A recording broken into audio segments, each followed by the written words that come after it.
Joe, evening. Good to see you. How you doing, brother? How you been? Mike, good to see you as well. Good day. How you doing? Pure, good to see you as well. How you doing? Evening. How you been? Tor, good to see you as well. Evening. How you doing? How you been?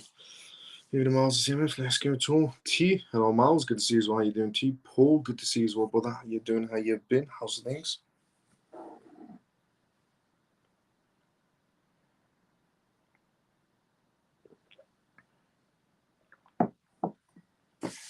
Come on, good to see you as well, brother. How you doing? How you been? Scott, good to see you as well. How you doing? Mike, good to see you as well. How you doing, brother? George, good to see you as well. How you doing? Happy Pisces, good to see you as well. How you doing? How you been? How's everyone doing today? Good, bad, or just starting out, depending on where you are. So let me give you a little rundown of what we're going to go through on tonight's live show. Mixture of news to go through on tonight's live show, just as always. G, good to see you as well. How you doing? How you been? So on the CMF live show tonight, we are going to be talking about Bitcoin from two different perspectives. So we're going to be talking about Bitcoin regarding Standard Chartered Bank's perspective and JP Morgan's perspective, because there's two different perspectives coming out, one good, one bad. Then we're going to go through the news topic on tonight's live show regarding the CFTC. The CFTC is reportedly essentially accepting digital assets as trading collateral right now. So we're going to go through that on tonight's live show as well. We're going to go through a news that was released from Grayscale on their new trust, essentially. I'm going to reveal which cryptocurrency they've chosen for their next trust on Grayscale. Then we're going to go through the news topic of Edward Snowden on tonight's live show. Everybody knows who Edward Snowden is, and if you don't, once we get to that news, I'll give you a short little description of who this man is, because he's just came out with a new perspective on the cryptocurrency space. We're also going to go through the news topic of HBO documentary revealing the identity of Satoshi Nakamoto. So we're going to go through that on tonight's live show as well. We're also going to talk about a new report that was released from the United States. Now, a department in the United States and essentially a crypto firm came together to do a report. Is the cryptocurrency space filled with illicit activities or not? So we're going to go through that report. We're also going to talk about JP Morgan criticizing one particular crypto project. And the first topic is regarding Bitcoin. But the second topic, JP Morgan has came out of nowhere and decided to criticize one particular crypto project. We're also going to talk about Visa on tonight's live show as well. Now, I recently revealed that Visa is working on a new project called VTAP. Well, it seems like they've got VTAP up and running, and it's going to be embedded into some banking systems. And I'll tell you which crypto project was involved once again, if you did forget. We're also going to talk about on tonight's live show regarding Austin. So Austin is a senior Fed official member, and he's came out with some interesting perspectives on how the US market could play out, good or bad, regarding Fed interest rates and regarding the market space in general. Then we're going to be talking about Zetrix, which is a blockchain firm that is now handling digital identities for the Chinese citizens, the Singaporean citizens, the Malaysian, the list of countries that this blockchain firm is handling on digital IDs is quite ridiculous. Then we're going to talk about tonight's live show regarding SWIFT and the banking system, because it seems like SWIFT is getting ready to launch regarding their whole digital banking infrastructure. Then we're going to talk about the SEC chairman, essentially Gary Gensler. A lot of people didn't know this, but Gary Gensler yesterday pretty much was in front of Congress once again. The same yesterday that he decided to put an appeals notice on Ripple, and Congress ripped through Gary Gensler just like always they do. But somehow Gary Gensler left Congress meeting and appealed against Ripple. Then we're going to talk about on tonight's live show regarding Ripple expanding into Brazil. It seems like Ripple couldn't care less that Gary Gensler and his team of morons are coming after them once again, because he's expanding into Brazil now as well. Then we're also going to talk about some perspectives, some lawyer perspectives on the Ripple appeal, the recent one, the appeal of notice. So we're going to go through a lot of perspectives on what the lawyers right now think about this matter and where it could lead up to. Could it be appealed? Could it be essentially moving forward? And so on. So mixture of news to go from tonight's live show regarding Bitcoin news, JP Morgan news, Goldman Sachs news, Fed news, Ripple news, a new launch from Grayscale news regarding a new trust, a banking news coming out of Visa for VTAP, for a particular crypto project. So a mixture of news to go from tonight's live show. Welcome to the CMF Live Show. This is the CMF Live Show. If you're watching this for the first time ever, it stands for Crypto Mouse Family. And I talk about every single night. By the way, this is episode 172 of the CMF Live Show. So every single night, you can tune into this live show, 11:25 p.m. UK time onwards. I talk about the most recent news that's happening around the world in terms of cryptocurrencies, CBDCs, AI, politics, regulations, vital information for you to know about regarding the world completely transforming into a digital era. We also do Q&As on this live show as well. So which means if you do have any questions, put them down inside the comment section. I'll be more than happy to answer any questions you may have. Do not be shy. Even if you are new inside the crypto space, put your questions inside the comment section. So once again, welcome to the CMF Live Show. If you're watching this for the first time ever, and if you're new, so if you're new, welcome. If you're a regular, let's go CMF. And disclaimer of this live show, as always, is not financial advice, not political advice, and whatever I say is only for entertainment purposes. So welcome, everyone. The live show has officially started now. Before we go for the first news topic, which is regarding Bitcoin, regarding Standard Chartered Bank's perspective of Bitcoin, their new perspective coming out today.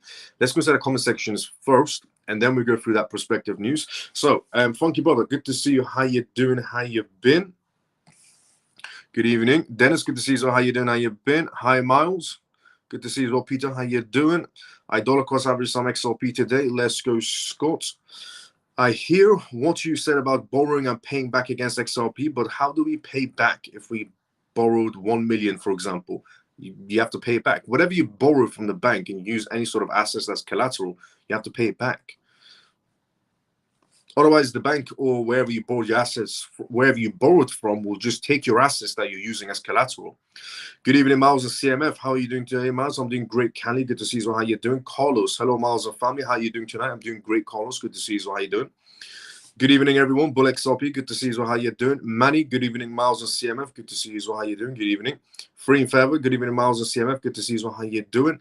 Morning, Miles and CMF. Just woke up. Did Israel retaliate? Not yet. It turns out Iran's essentially intel was incorrect on the matter. Good evening, Miles and Michael. Good to see you. How you doing? How you been? How you doing today? I'm doing great. Miles, it looks like I'm first again tonight. Let's go, Scott. How you doing? He got scared next month.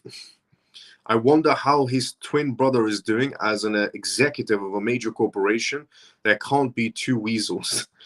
Grand Rising, Miles and the CMF. Ray, good to see you. How you doing? How you been? Good evening, Miles and CMF. Orphan, good to see you. How you doing? Adi, hi, Miles. Hope you're well tonight. I'm doing great tonight, Adi. Fun, if you don't mind, please share the live. If you don't mind, please share the live. Let's go, facts. Hello to my CMF on YouTube. Scott, good to see you. How you doing? For entertainment purposes, well at the top and buy back in, or just for entertainment purposes, well at the top and buy back in, or just hold?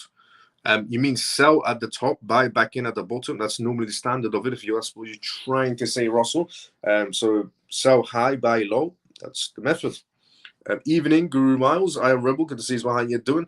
Miles, I think he was asking he is paying back with fiat or other cryptos as collateralization of XRP.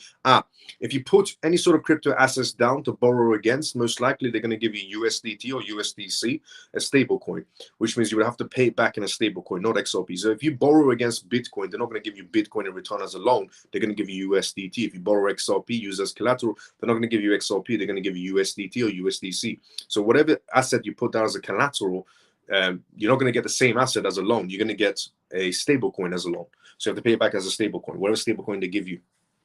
If that's what you meant. Sorry for understanding. Thank you so much, Happy Biases, for letting me know. What's up, Miles and CMF? Kerry, good to see you as well. How you doing? So, set at the top, buy the bottom is pretty much how it goes. Good evening, Miles and family. Hope all is well. Ian, good to see you as well. How you doing? But if you mean regarding XRP, I'm not particularly selling. I'm holding and doubling down. What's up, CMF? What's up, CM? Below, good to see you. How you doing? Did Israel launch their counter? Not yet. Apparently, it's going to be tomorrow. Iran's intel was incorrect. Hello, Miles and CMF. Good to see you, commenters. How you doing? How you been? Can I pay back in USDC form? Maybe. I mean, if you borrow against it, maybe you never know in the future. Even Miles and CMF. Jason, good to see you. How you doing? Stake your XRP and use your rewards to pay back, or buy property, etc., to generate income to pay back. Rinse and repeat. Facts. Someone was saying that if it gets approved, it can go to the beginning of 2026. Okay, there's a lot of people giving perspectives on the matter. Inside of X, there's a lot of perspectives on this whole entire case. Some are saying, it's going to be approved. Some are saying it's going to be rejected. Some are saying that for rejection or approval, it's going to be until 2026, which is all BS. Look, everybody's just throwing random dates out to seem important, okay? We don't know yet because it's just a notice of an appeal. Yes, typically the US judicial system for essentially reviewing an appeal could take a matter of months. But people who are throwing out random dates like 2026 or 2027 or 2028, they're just pulling random dates out of thin air. So normally the judicial system for essentially reviewing an appeal or rejection and so on, it takes a matter of months. But the dates of 2026, 2027 and so on is just, there's people just tweeting for clickbait, essentially. Gary, yeah. If I'm in real estate and my income is in CBDCs, then you're borrowing against CBDCs. Just brought 3.5 thousand XRP. Let's go, Russell. I heard XRP might file an appeal against $125 million. That was too much. So counter appeal, pretty much, yeah. But also Gary Gensler, if I'm not mistaken, Gary Gensler has about 80 or 90 days left from his job title. The next, for the next presidency and so on. So Gary Gensler has about, 80 days, 90 days left on his job title. So he thought, let me just squeeze some more money out of the scenario. They are throwing out dates to get folks to sell their XRP cheaply so consumers can disappear from this there. I heard so as well. I agree. Now, Gary will be gone in 6 months. Yeah, Gary knows he's out the door. I mean, Gary Gensler, we'll go through on tonight's live show what happened to Gary Gensler. A lot of things happened to Gary Gensler yesterday. Apparently, also the SEC member that left the SEC about an hour before the appeal came through for Ripple is now being investigated. The SEC member that left the SEC is now being investigated, and he left an hour before essentially Ripple got the notice of an appeal came through. 80 to 90 days is too long for our society to deal with the weasel. So first news on tonight's live show. Let's go through the news topics. The first news. So we're gonna get to a lot of Ripple news actually, but first we're gonna go through Standard Chartered. So Standard Chartered Bank. Bitcoin. This is what they came out with on a report. Bitcoin is not a safe haven against geopolitical tensions, says Standard Chartered Bank.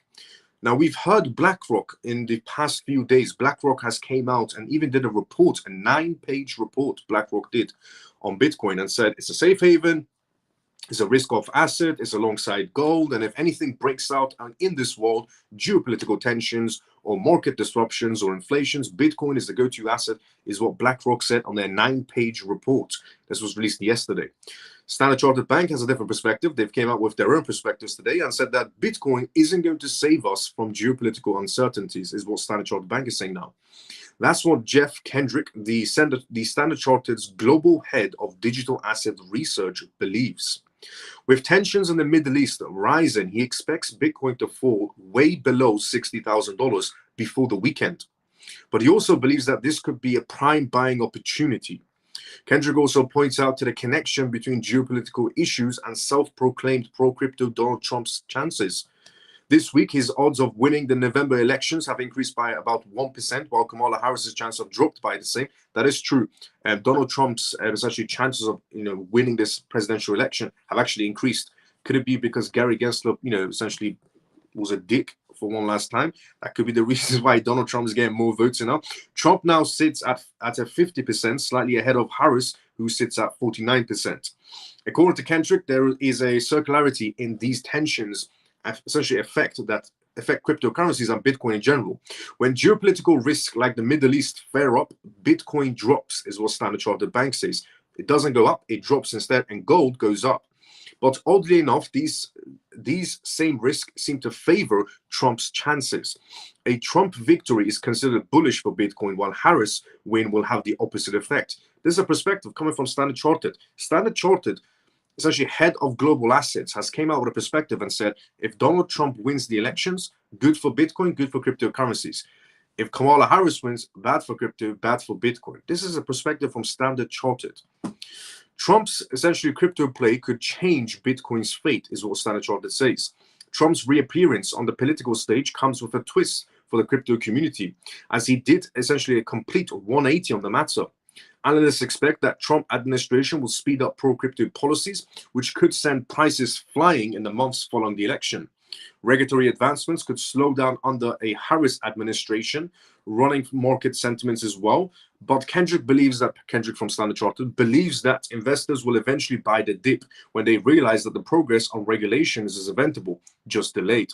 Despite it all, the market has been seeing a surge in Bitcoin, call options and positions. Open interest for call options essentially expiring on December 27th with a strike price of $80,000, surged by 1,300 Bitcoins in just 2 days. Bitcoin is no gold, is what Standard Chartered Bank says. While Bitcoin has long been pitched as the digital gold, Standard Chartered believes that it's not a safe haven some make it out to be. I think they're talking about BlackRock. He said that gold is a geopolitical hedge. Bitcoin's a hedge against traditional finance issues like bank collapses or US Treasury problems, not geopolitical tensions. When looking at Bitcoin's price performance from past market cycles, Kendrick says there's a weird consistency. Despite drastically different conditions, Bitcoin's behavior is oddly similar across these cycles. Analysts debate why this happens, but the fact remains that Bitcoin tends to follow similar patterns, making its dynamics predictable to some extent. Meanwhile, the percentage of Bitcoin supply held long-term investors has hit its highest levels since mid-2021, but many of these holders are sitting on unrealized losses. Coins brought near Bitcoin's all-time highs of $73,000 have now crossed a 155-day threshold and are being held at a loss. Around 47.4% of Bitcoin in losses right now is held by long-term holders, but the losses aren't severe enough to cause a panic. Short-term holders, on the other hand, are doing a better bit. Over the past few weeks, short-term holders have been a slight improvements in profitability. The percentage of short-term supply and profit has risen to over 62%. Also, profit-taking volumes have risen to about 14.17%, essentially times higher than the losses taken, showing that investors are cashing out what they can on Bitcoin. This aligns with the idea that while short-term holders are quick to react to market conditions, they're starting to see better days ahead.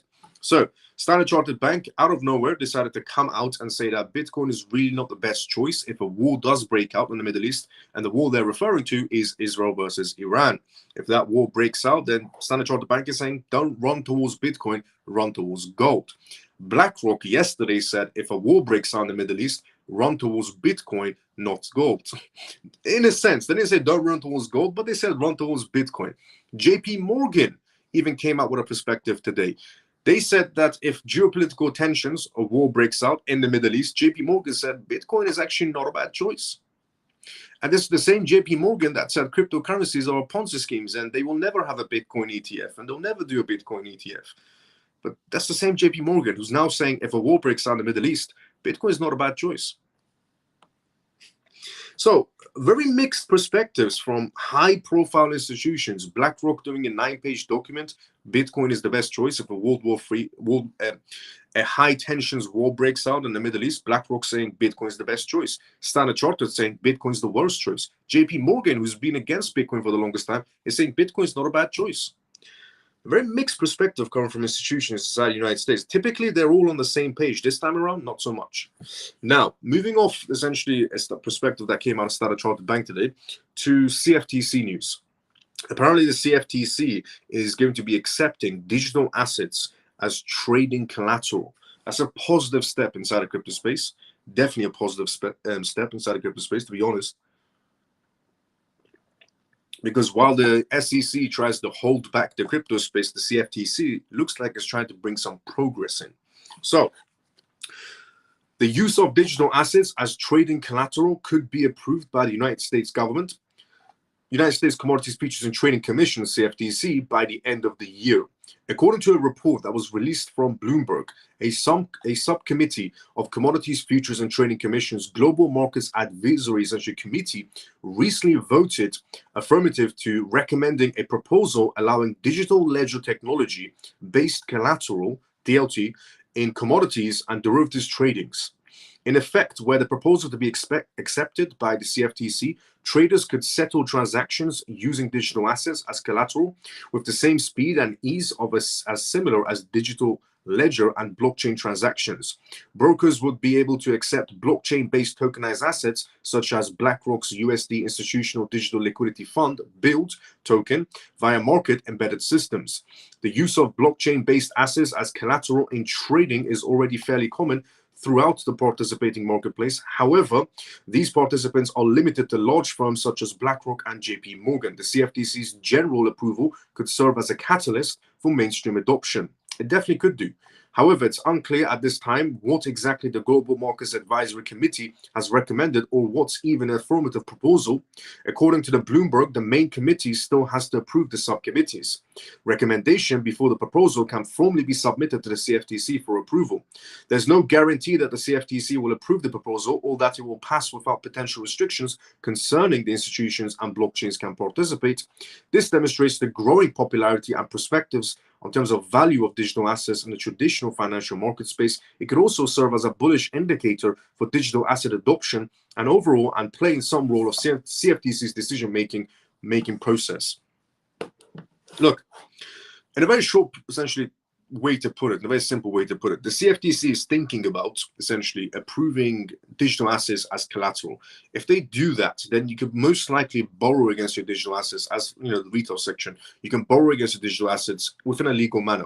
Right now, borrowing against your digital assets is a bit of a gray area type of scenario, to use your assets as collateral to skip on tax. Now, Wall Street is already doing this. About $1.1 billion worth of Bitcoin ETFs was actually put down as collateral in Wall Street. $1.1 billion. There's a firm in Wall Street that handles blockchain collateral, essentially loans. And they revealed data that $1.1 billion worth of Bitcoin ETFs is already put down as to borrow against and use as collateral, which means that amount of money of Bitcoin is not going to be sold anytime soon in terms of Bitcoin ETFs. But Wall Street is already doing this. The institution is already using their Bitcoins as collateral to skip tax, to borrow against it.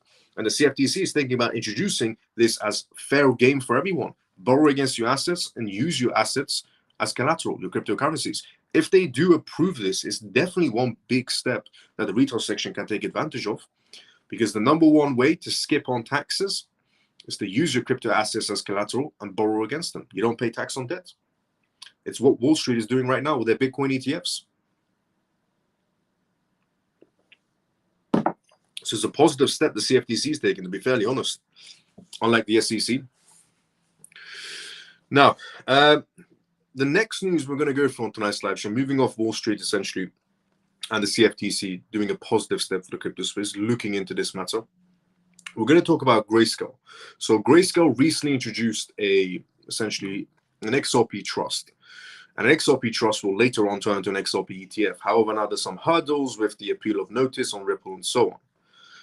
Grayscale has decided to introduce another trust as well. Now, they're not taking away their XRP trust yet. Their XRP trust from Grayscale is actually going to stay where it is. So for anybody out there that thought maybe Grayscale is going to, cancel their XRP trust because of this notice of appeal, it seems like the institutions couldn't care less about what Gary Gensler thinks anymore. I think not only does the retail section know that Gary Gensler is about to become jobless very soon, but even the institutions couldn't care less of what Gary Gensler has to think about digital assets. So, Grayscale is about to be introducing a new trust. And again, their XRP trust is not going away. It's staying where it is. Everybody take a guess right now inside the comment section which crypto project the next Grayscale trust is going to be. Right now, everybody puts inside the comment section which crypto project has Grayscale chosen for their next trust. And by the way, a trust turns into an ETF next. They first did a Bitcoin trust and then a Bitcoin ETF. Ethereum trust, Ethereum ETF. They did XRP trust. It was going to become an XRP essentially ETF somewhere down the line, but because of Gary Gensler and his weasel morons, that's become of a hurdle. But Grayscale is about to be introducing a new trust. Everybody put inside the comment section which crypto project do you think Grayscale has chosen for their next trust that will be turning into an ETF. Now, it's not a trick question, but it's a hard question. So I'm just going to point it out. It's not a trick question, but it's a very hard question. Yesterday, I did the same thing, and I said it's a very hard question. Nobody got the answer correct inside the comment section. So once again, I'm letting you know, It's not a trick question, but it's a very hard question. Who do you think Grayscale has chosen for the next trust for them to be turned into an ETF? Which crypto project is it? That's going to be a Grayscale trust now. Everybody put your essentially answers inside the comment section. Who do you think they've chosen? It's not a trick question, but it's a hard question. Let's see who gets the crypto project correct. And by the time you're guessing, let's go through the comment section. I don't get... okay, let's see where we are. Rumors. 890 days, too long. Rumors, they say they want to IPO in London. Oh, Ripple regarding rumors. If Trump comes in, then Weasel will be gone in 35 days. Trump said he'll fire him in 48 hours. I don't get it. So if I borrow against USDC, I pay back in USDC, right? Yep. The SEC member that's left is being investigated by who? Apparently they're looking into it. So how do I convert CBDC? I receive USDC. How do I convert CBDC? Most likely it's going to be government CBDC, the government stablecoin, not a USDC. CBDC and crypto will go hand in hand alongside each other. Yes, I agree. Are these Americans dock strikes really bad for Kamala? Are these American dock strikes really bad for Kamala? Yes, they're very bad for Kamala. Good. I mean, Kamala Harris, she is useless, to be fair, but so is Biden. I mean, Sleepy Joe, Kamala Harris, I mean, it's like a team of morons. They're all useless anyways, but we're going to go through the doc news as well on tonight's live show. Gary, definitely a dick though, bro. The media here states that he keeps on pushing the idea that Goldfish Kamala is in favor rather than Trump, propaganda at its best. Can I borrow against the government stablecoin, and how would that process work? It would be through a bank, so when the time comes, we'll have a better idea. Miles, do you stake on Tangent? No. For everybody that asked, so some people ask me the question of why don't I do swaps on my Tangent, or why don't I stake on my Tangent? I do get that question quite a lot. I want to keep my Tangent completely offline. So I don't do any swaps on my Tangent. I don't do any sort of staking on my Tangent because I want to keep my Tangent completely offline as a cold storage wallet. The moment I start doing swaps on my Tangent, the moment I start doing essentially staking on my Tangent or connecting to the dApps, it's no longer a cold storage wallet. It's like 1 foot in, 1 foot out. It's cold and hot. So I preferably like to keep my Tangent offline completely. But there's nothing wrong with essentially staking on your Tangent. There's nothing wrong on swapping on your Tangent regarding crypto assets. There's nothing wrong on any of those matters. If you want to do them, that's completely up to you. But I personally choose to keep my Tangent completely offline.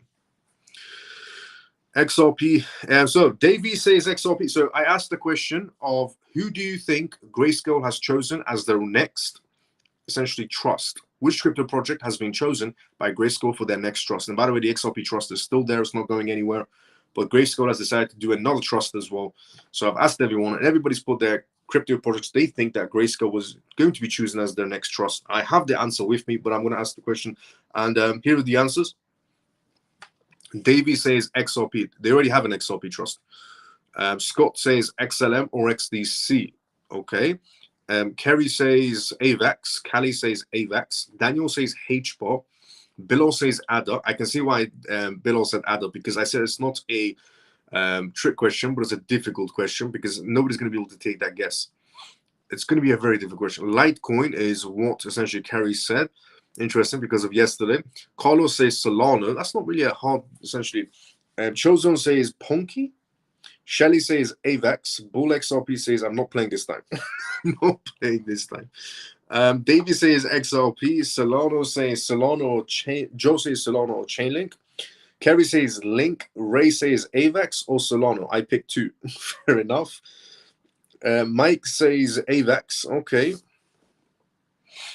Carlos says Solana or AVAX. Nobody's got it right so far. I just want to point this out. Not a single person has got it right so far. Freedom Forever has said Solano. G says I don't know.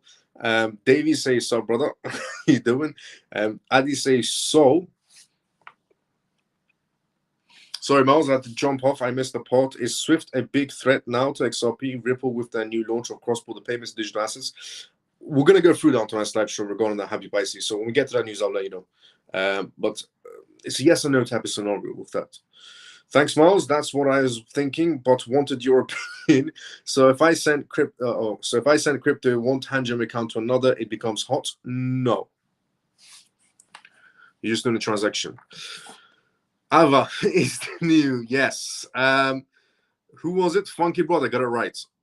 but I think Funky Brother checked the news. I think Funky Brother cheated and checked the news. I'm not sure, but I think Funky Brother checked the news. Let's see. Below, yes. Kerry, Dogecoins, Dennis says Sui, George says Algorand, Below says Ocean. Ocean is no longer available. Why did you tell me before I began to swap miles? I need you, big guy. That makes sense too. Since I have already swapped the Tangent, does that render my cold storage status on Tangent? No, it's not a cold storage wallet. I just don't prefer to do that. Or maybe Dogecoin. Davey says Quant. Chosen says Phantom. Money Movement says Algo. Everybody's incorrect except one person. Funky Brother was the person that got the question correct, which is Ava. Cheating. So what is it? It's Ava. Grayscale. So here's the answer. Grayscale's next trust is, if you're holding this particular crypto project, this could be a positive for you. Grayscale creates the next trust for accredited investors, and it is Ava. So AAVE, the ticker. Grayscale has added AVA essentially to its portfolio of its products in a new trust investment vehicle targeted for private placements. Grayscale has added crypto coins and tokens from several cycles, including now almost dead chains. The addition of AVA essentially taps the latest growth in DeFi, as the protocol has attracted the most value for collateralized crypto lendings. AVA has gained essentially exposure in 2024 as being one of the few tokens to outperform Bitcoin. AVA also has rose from beyond the top 100 tokens to position 38 based on market capitalization of $2.1 billion. Most of Grayscale's products are OTC, over the counter in other words, traded and have mass availability. Niche assets and more volatile projects have been selected for private placements only. These trusts include, so these are the trusts Grayscale so far has. They have an XRP trust, which we know about regarding Grayscale. They have a Sui trust, a Stacks trust, a Neo trust, MakerDAO, a Basket AI trust, Tau trust, Avalanche trust, AVAX in other words, and Avana.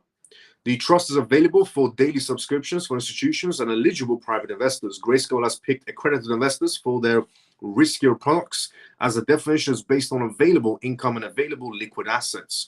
With the addition of AVA, Grayscale spans to a total of 24 products for coins and tokens and combined basket of crypto assets. On the first day of the launch, the AVA Trust started with $151,281 assets under management and a price per share of $13.88. The trust contains 10% of the token's value and trades at a slight discount to spot AVA markets. Grayscale started buying AVA. Soon after the launch of the trust and the initial announcement, Grayscale started adding AVA to its publicly known addresses. The fund made a small test purchase of 10 AVA from Coinbase. For now, Grayscale is not in a significant buyer of AVA, but who knows? But the new addition gives exposure to DeFi spaces for mainstream investors. Grayscale rapidly increases its token balances after the launch of this new product. In the case of AVAX, for example, the trust acquired more than 133,000 tokens after demand started growing for AVAX when Grayscale launched the AVAX essentially trust. But AVA may have a similar growth and new reserves. AVA's growth is reserves in the first week. Let's see after the launch what happens. The asset that Grayscale has been shedding the most actively is Ethereum. The fund is down to 2.8 million ETH, essentially, as it has managed to realize profits from the coins account as low as $200 per Ethereum. Grayscale stopped selling its Bitcoin reserves when it switched over to ETFs. Grayscale has popularized BTC and Ethereum among mainstream investors. However, the fund's selling has also hurt the Ethereum ETF market due to its large scale of selling soon after the fund launch. Instead of rising, Ethereum has virtually been wiped out slowly from Grayscale's fund. Now, others token pressure by the market corrections. So after this news broke out that AVA is the next Grayscale trust, essentially, the market hasn't reacted so positively to it so far. It could be because we have so much manipulation and corruption inside the market space, geopolitical tensions going on, pressure going on from the SEC, and some other matters that are also inside the market space. But then again, this is still positive news for AVA. So if you are holding this particular crypto project, AVA has just been listed as the new Grayscale Trust, which will later on be turned into a Grayscale ETF. AVA. So if you are holding this crypto project, good for you. The future looks quite bright as long as Grayscale still holds on to it. Now, next news we are going to go from tonight's live show, moving off Grayscale's major announcement today, is Edward Snowden. Now, Edward Snowden, if you don't know who this man is, this man essentially was, part of the NSA. This man is incredibly intelligent. He used to work for the NSA during the Obama times of presidency, where he stole information from the NSA, escaped to Hong Kong to reveal to the whole world that the United States government is spying on you 24/7 through your cameras on your phones, your laptops, and anything else. This man used to work for the NSA, and he stole that information. He escaped to Hong Kong, revealed it to the whole world in front of news agencies and news journalists, and it was a big deal. It was during Obama's presidency that the United States government was spying on you 24/7 through your iPhones, through your Samsungs, through whatever device you had. They were spying on you 24/7, and he revealed this information to the whole world. Obviously, this man now lives in Russia. It was the only country that would accept Snowden for essentially to live there. No other country would accept him because they're probably most likely scared of the United States. But this man resides now in Moscow. So why am I describing you Edward Snowden? Why am I telling you who this man is? Well, I'm trying to give you some credibility to this man before I reveal the news. Now, this is a perspective from Edward Snowden, not my perspective in any sort of a way. But I just want to give you one short little snippet. Edward Snowden revealed to the whole world that one major thing that was happening, which he was correct on. So when he revealed to the whole world you were being spied on during Obama's time as presidency, it was correct information.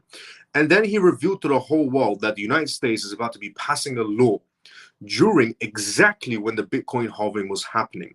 So during when the previous Bitcoin halving, the Bitcoin halving that just passed, during that time, exactly on the same day of Bitcoin halving, was the same day the United States passed a law. The United States government passed a law, which was Law Section 702, which Section 702 states that essentially every government, essentially every technology company inside the United States becomes spyware for the United States government. And that Section 702 was pretty much passed the exact same day Bitcoin halving was happening. Everybody was focused on Bitcoin halving, and that law passed essentially. Now, Edward Snowden has decided to give his new perspectives on a particular crypto project. So, not my perspective, it's this man's perspective, but it's somebody that everybody listens to inside the crypto space. Edward Snowden has decided to criticize Solana. Edward Snowden has decided to criticize Solana, praising Bitcoin for its decentralization and saying that Solana is some kind of centralized, essentially, ecosystem and could be, some sort of a spyware. So in his remarks, Edward Snowden acknowledged the technological advantages and fast network structure of Solana, but emphasized that the project falls short when it comes to decentralization. So he's basically saying Solana is not decentralized and is actually centralized. According to Edward Snowden, Solana has prioritized speed and cost and efficiency at the expense of decentralization, a trade-off that poses risk to the platform's long-term viability. He argued that Solana's centralization could make it vulnerable to state interventions and malicious actors, as more centralized systems are easier for governments to manipulate. So Edward Snowden has Edward Snowden has came out and said that if you are somebody that's using Solana's ecosystem, sooner or later, or has already been, the government has infiltrated essentially Solana's ecosystem, and they're going to have full control sooner or later, is what Edward Snowden is telling you about Solana's ecosystem, that it's going to become a government system as well. Not as in a government system of profit, but a government system of spyware. Solana's team is taking good ideas and applying them to a centralized structure, creating a faster and cheaper network. But they are ignoring the risk of centralization, Edward Snowden remarked. He pointed out that centralized networks lack the resilience that decentralized ones offer and could jeopardize user security. Edward Snowden has also criticized the way Solana is being used, claiming it was primarily a host of meme coins and scam projects. This trend, he suggested, could harm the platform's reputation and endorse long-term credibility. He linked these questionable projects to Solana's centralized approach, arguing that this decision has invited such problematic, essentially, uses on the network. Although Edward Snowden refrained from naming specific projects, he emphasized that many see Solana's speed and cost advantages as a solution to blockchain challenges. However, he argued that this approach directly contradicts the core principles of decentralization, which lies at the heart of the blockchain technology. Edward Snowden's remarks highlight the ongoing debate between maintaining decentralization and achieving network speed and efficiency. He said he praises Bitcoin. While Edward Snowden criticized Solana, he heaped the praise of Bitcoin, calling it the most resilient system against state interventions, essentially. He lauded essentially Bitcoin as the project with the best that upholds the principle of decentralization, noting that its structure makes it highly resistant to manipulation by governments or bad actors. Bitcoin's decentralization nature, he said, it was instilled in confidence in both users and investors. Snowden further emphasized that Bitcoin remains the frontier in the crypto world when it comes to decentralization, arguing that other crypto projects should prioritize this fundamental principle. While technical achievements like speed and efficiency are important, Edward Snowden argued that decentralization is the foundation on which crypto must be built upon. Edward Snowden's critique of Solana raises important questions about the project's future. While Solana has rapidly gained popularity and attracted significant investments due to its speed and cost advantages, Edward Snowden's concerns highlights the potential long-term risk that the ecosystem of Solana could possibly have of being some sort of a government spyware system.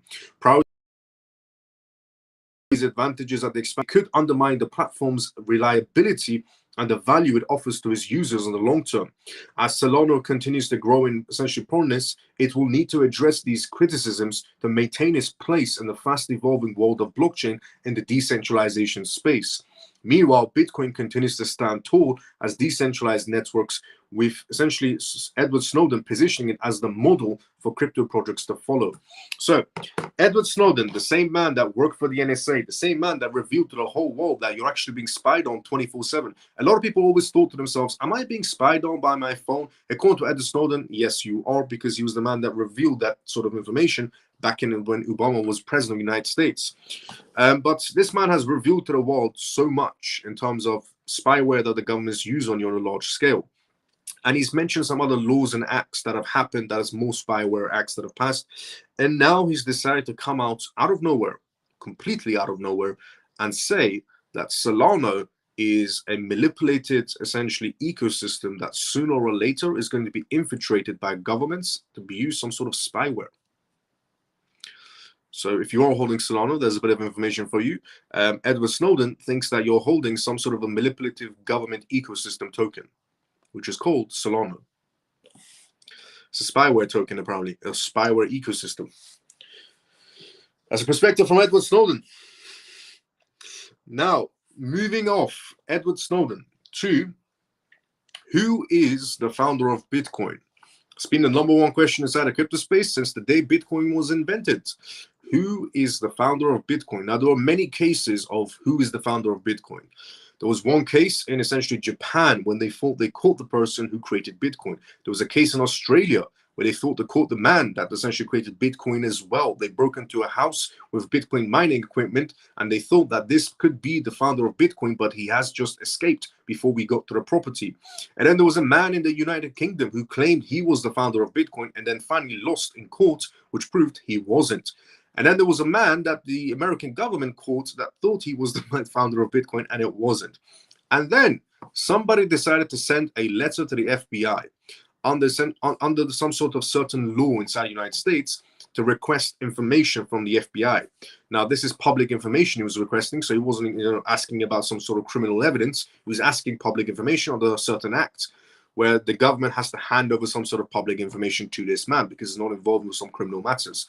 So when he asked the FBI, essentially, who is the founder of Bitcoin, the FBI responded back with, we can neither confirm or deny the founder of Bitcoin. That means that the FBI, in a very short, simple way, it means that the FBI knows exactly who the founder of Bitcoin is, but they just won't tell you. If you can neither confirm or deny who the founder is, then tell us too. Then we can also say we can neither confirm or deny, but at least we have a name. So the only person that does know, or the only entity that does know who the founder of Bitcoin is the FBI, because they responded back with we can neither confirm or deny, which means they have somebody, but they won't reveal who it is. And we couldn't, I'll be honest, I couldn't care less if the FBI said we can neither confirm or deny it. It's okay. but just tell me who it is. Then I will go for myself and say, I can either confirm or deny. But don't tell me some bullshit sentence. So HBO has decided to essentially create a documentary on regarding revealing the identity of Satoshi Nakamoto, the man who's the founder, the myth, the legend behind Bitcoin. So a new HBO documentary claims to have revealed the identity of Satoshi Nakamoto. What's interesting is the FBI couldn't tell us, but apparently HBO knows the answer. The persona founder of Bitcoin. The film titled Money Electric, The Bitcoin Mystery is directed by Callan Holbach, an Emmy-nominated filmmaker known for his investigation documentaries, including Q, Into the Storm. The documentary is set to debut on October 8th, 2024 at 9 p.m. Eastern Time. Holbach, essentially the director of this program on HBO, Exploration, reveals the chaotic origins of Bitcoin, examining the reasons behind its creation and its impact on the global financial landscape. This inquiry seeks to uncover one of the technology's most enduring mysteries. Who is Satoshi Nakamoto? The film not only highlights the fascinating story of Bitcoin's rise, but it also considers the potential consequences of its adoption in the mainstream finance. The documentary suggests that the revealing Satoshi Nakamoto identity could have significantly impacted the financial markets. It definitely could. I mean, if HBO actually comes out with some compelling evidence and goes, this is the founder of Bitcoin, or these groups of people, or this government entity is the founder of Bitcoin, then it's definitely going to impact the crypto markets. I'll be fairly honest. It's definitely going to impact them. And here's the thing. What I would say is to HBO, don't reveal the founder of Bitcoin. If it is a normal human being, let's just pretend that the CIA or the NSA or any sort of government entity didn't create Bitcoin and it was made randomly by some person. Let's just hope Gary Gensler doesn't find out, because if it was made by a random person, believe me, Gary Gensler, the SEC, is going to be suing the founder of Bitcoin, if it is a random person, exactly the same day the documentary on HBO comes out. The only reason that Gary Gensler and his team of morons haven't decided to sue Bitcoin, haven't decided to sue Shiba Inu, haven't decided to sue multiple other crypto projects is because they don't know who the founders are, which means they can't make money. So Shiba Inu could pretty much get away with anything they wanted to. A lot of crypto projects can get away with anything they wanted to. And the SEC couldn't care less. The SEC couldn't care less if you lose money on those crypto projects or not, because the SEC is not really here to protect your assets. They're here to make a profit. So the SEC will only sue if they can make a profit. They're not here to protect your rights as an investor. They're here to make money. It's just another business. It's another business department, and it's called the SEC. But if Gary Gensler finds out when HBO releases this documentary who the founder of Bitcoin is, believe me, Gary Gensler is suing the founder of Bitcoin just to make a quick buck. This is especially relevant because of Bitcoin's role in shaping essentially the economic policies and influencing potential campaigns, including the upcoming 2024 US presidential election. The film addresses Bitcoin's technical aspects and its broader cultural impact. It highlights how Bitcoin has evolved from a decentralized currency into a trillion-dollar asset class, raising questions about its future role in financial transactions and its potential risk on the market space. The documentary promises to be an edging and through investigation into the world of Bitcoin and its creator. So let's see who HBO is going to be coming out as who's the founder of Bitcoin. Are they going to be coming out and saying it's the CIA? Or are they going to be coming out and saying it's Bob? Who knows? Is it going to be Bob or is it going to be the CIA? If it's going to be Bob, then Bob is about to be receiving a letter of a cease and desist from the SEC by a man named Gary Gensler. If it's the CIA, the documentary probably wouldn't even air on HBO.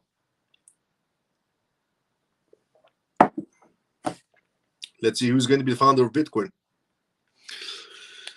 Now, who does everybody think the founder of Bitcoin? Before we move on to the next news, if you had to take one guess, who the founder of Bitcoin is going to be, who do you think is going to be? Everybody put inside the comment section right now, who do you think the founder of Bitcoin is going to be? Do you think it's going to be some sort of government entity? Do you think it's going to be a technology company? Do you think it's going to be a group of people? Do you think it's just going to be a random person? Who do you believe that the founder of Bitcoin is going to be before this documentary comes out? Put right now inside the comment section, who do you think? If you had to take one guess, and only one guess, who do you think created Bitcoin?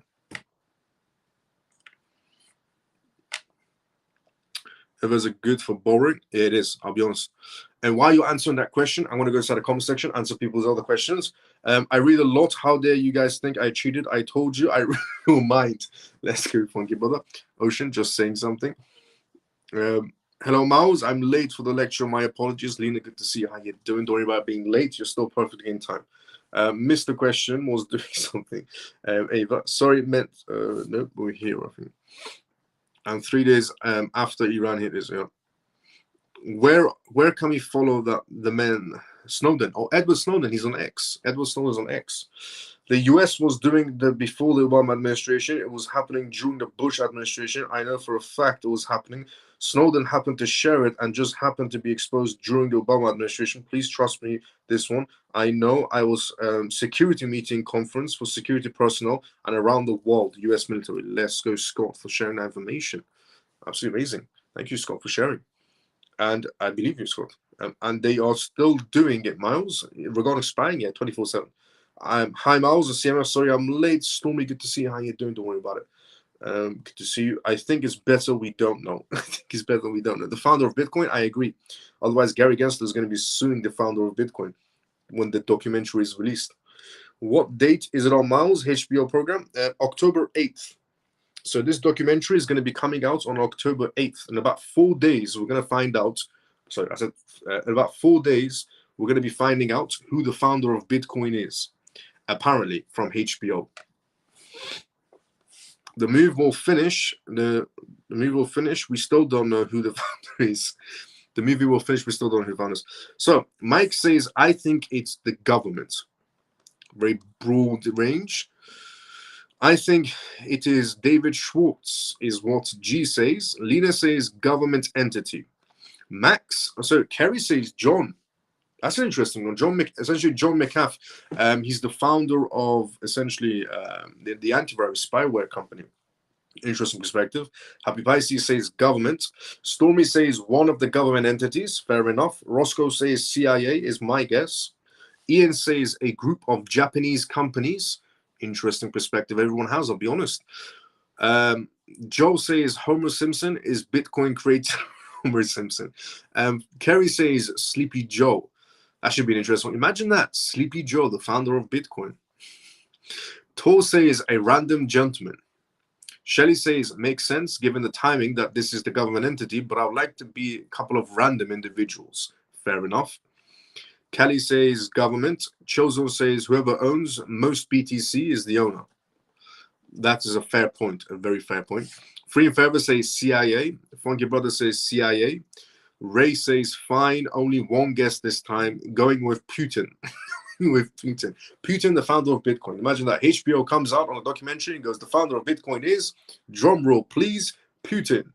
Group government agencies is what Jason says.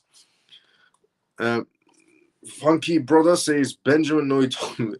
Happy Pisces says, well, let them spy on me and they'll realize is I have a pressure date with Crypto Mouse family, hence why I'm still single. Funky Brother says the Whitmore brothers. Lena says Michael Saylor. It could be Michael Saylor's head over heels of Bitcoin. McCub says Bull XRP. It could be you, Miles. It could be me. You never know. I could be the founder of Bitcoin. You never know. I can neither confirm or deny it, is what the FBI says. And it's the same thing I will say. I can neither confirm or deny it. What's your guess, Miles? My guess is it was too coordinated. The founder of the creation of Bitcoin was too coordinated. We have a 2008 collapse, and then Bitcoin comes out of nowhere. It was too coordinated. If it was created by someone, then that person released it, perfect timing. If it wasn't released by a person, then it was released by an entity. Because nothing in this world, you know, as I've always said, happens by accident. There's no accidents in this world on a major, large scale, especially involving money. Anything involving money, which equals to power and greed, doesn't happen by accident in this world. Any war that breaks out, pretty much coordinated the breakouts. Any sort of financial situations happen around this world, it's all coordinated. So 2008 being a massive crash, and essentially Bitcoin coming straight after to fix the day as inflation token, it doesn't add up. It generally doesn't add up. It's all about the timeline. Everything involving money on a large scale in this world, it's all about the timeline. And the timeline just doesn't, something fishy is about that timeline, is what I would say. Something doesn't add up about that timeline. Sui all day, baby. Sui all day, baby. Whoever created CBDCs, COVID, and everything else. I agree with that one, what Camel said. Whoever created CBDCs, COVID, and everything else. Valid is bold. Shelly says, that's what I said, the timing. Yep, timing. Jeff says, gold will be better soon. Ray says, question was who? Now, if the question was what group, I would say CIA. Everybody is leaning towards CIA as the founder of Bitcoin.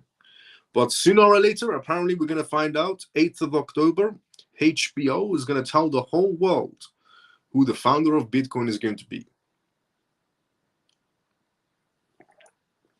I can tell you there's going to be two outcomes for this, essentially. Two outcomes are going to come out of this, essentially, report on HBO. It's either going to be a full documentary of nothing. It's just going to go, Bitcoin was created this day, and this happened, and that happened, this partnership, this country, and the documentary ends, and we still don't know who the founder of Bitcoin is. Or they're going to come out and say, we think is this person, or we think is this entity. They're most likely not going to be coming out and saying, we think is the CIA. Otherwise, that documentary is never coming out. But it's either they're going to tell actually who it is, give us a couple of guesses, or it's just going to be a nothing documentary where there's a whole documentary about, and then when we get to the end of the documentary, we still don't know who the founder of Bitcoin is. So let's see which way it goes. Are they actually going to tell us, or give us a couple of guesses and some names, or is it just going to be a 2-hour documentary and we still don't know who it is when it ends? So just to raise buzz, essentially. Da Vinci, he's what Chill Zone said it's going to be. Funky Brother says, I think it's Elon Musk, the founder of Bitcoin. Ian says paper trail in the old days. Paper trail in the old days. Scott says NSA. Tui says, I hope it's Bill Gates. Bull XRB says the government order. G says HBO will at the end say allegedly. Most likely. Now, we'll be no closer to the truth at the end of the show. Yeah, we'll be no closer to the truth at the end of the show. Now, clickbait documentary, basically. I think it's going to be a clickbait documentary regarding HBO. I genuinely think, I mean, perfectly put, clickbait documentary is what's going to be. There's no way HBO is going to be coming out and saying, we think it's Bob. He's the founder of Bitcoin. Or, essentially, it's the CIA or the NSA. Otherwise, the documentary wouldn't be released. It's just going to be a 2-hour documentary, and we still don't know who it is. Israel is the creator of Bitcoin, is what children say. I hope it's Elon and Trump. Now, moving off the topic of who's the founder of Bitcoin, that's going to be released, apparently, on October 8th, HBO, 9 p.m. Eastern Time. To the other number one question asked by politicians inside the crypto space. So the number one question asked about everyone inside the crypto space is who's the founder of Bitcoin. The number one question asked essentially by politicians is cryptocurrencies is used for illicit activities. That's the number one thing politicians who hate cryptocurrencies always say. For example, Senator Elizabeth Warren, she'll come out and say cryptocurrencies is used for illicit activities. And it's the number one currency for criminals. And she's not the only one. There's a lot of people that say this. So, to essentially put an end to all of these arguments between politicians and governors and, essentially government members, 24/7 arguments about crypto. One side in the government says crypto is used for illicit activities. The other side says, no, it isn't. Well, we're about to put that essentially debate to an end because an American government department and a blockchain analyst firm partnered pretty much together to come to a conclusion of, is cryptocurrencies, majority of cryptocurrency transactions being used for illicit activities or not? So Are cryptocurrencies really being used by criminals? New report from the US reveals the truth. Despite the widespread belief that cryptocurrencies are the primary vehicle for illicit activities, a new report by a crypto information sharing analysis center shows that inside the United States government shows that criminals continue to prefer cash. So that pretty much trumps all of Senator Elizabeth Warren's debates. A non-profit focused on improving crypto and blockchain security has published findings that challenge the long-held assumptions about the role of cryptocurrencies in illicit finance. For years, cryptocurrencies have been linked to drug trafficking, illicit activities, and so on, and fueled by high-profile incidences like the collapse of FTX and Silk Road Marketplace and the dark web. But new data from the Crypto ISAC department and blockchain analysis from Merkle Science suggests that traditional financial systems may actually facilitate more criminal activity than crypto. In other words, cash is still the number one currency for criminals. Cash, not crypto, cash. The report titled Blockchain's Role in Reducing Illicit Finance. What actually blockchain is doing is actually reducing illicit finance. So blockchain's role in illicit finance was co-authored by Robert, Director of Law Enforcement Affairs at Merkle Science and a former supervisory special agent at the US Department of Homeland Security. So you can see where this data has come from. According to Robert, cash remains the preferred method for criminals due to its anonymousness. Now, cryptocurrencies are being used, essentially, cryptocurrencies category and title is you're anonymous because you're using cryptocurrencies. Apparently not so much. Criminals still prefer cash to be anonymous, not crypto. Cash will always be number one because of its truly anonymous nature, said Robert from Homeland. And he explained, in contrast, the US-based crypto exchanges must adhere to strict regulations like Know Your Customers KYC and anti-money laundering AML rules, making it easier for law enforcement to track transactions on the blockchain. Cryptocurrencies are law enforcement friendlies in there is essentially a public and immutable ledger behind them, Robert said. Cash, on the other hand, is much harder and sometimes impossible to track cash. But you can always track crypto transactions. According to a report, an estimated 2% to 5% of a global GDP is essentially laundered annually through the traditional financial systems, amounting to about $800 billion to $2 trillion. About $2 trillion a year is being washed. That's on paper, by the way. On paper, $2 trillion in cash is washed money. In comparison to only 0.34% of total on-chain crypto transactions was flagged as potential illicit activities. In 2023, by the way, down slightly from the 0.42% back in 2022. According to data from the blockchain analyst firm Chainalysis, the US Treasury Department retreated these findings in its 2024 money laundering risk assessment, noting the use of virtual assets for money laundering remains far below that of fiat currencies. So the US Treasury Department has even came out to be a part of this report from a member of the Homeland Security to state that cash is still number one for illicit activities, and cash is still the number one currency being washed. So that long debate of cryptocurrencies essentially used for illicit activities could pretty much be put to bed now, because the US Treasury has stated it's not crypto, it's still cash that's been laundered by criminals. And Homeland Security even mentioned that it's still cash that essentially is being laundered and is being used for illicit activities, and it's not crypto. And that cash can sometimes become impossible to track, unlike crypto. Just to now add on top of this story, about 2 months ago in China, a group of people decided to wash some crypto assets. But it wasn't crypto assets. They decided to wash CBDCs.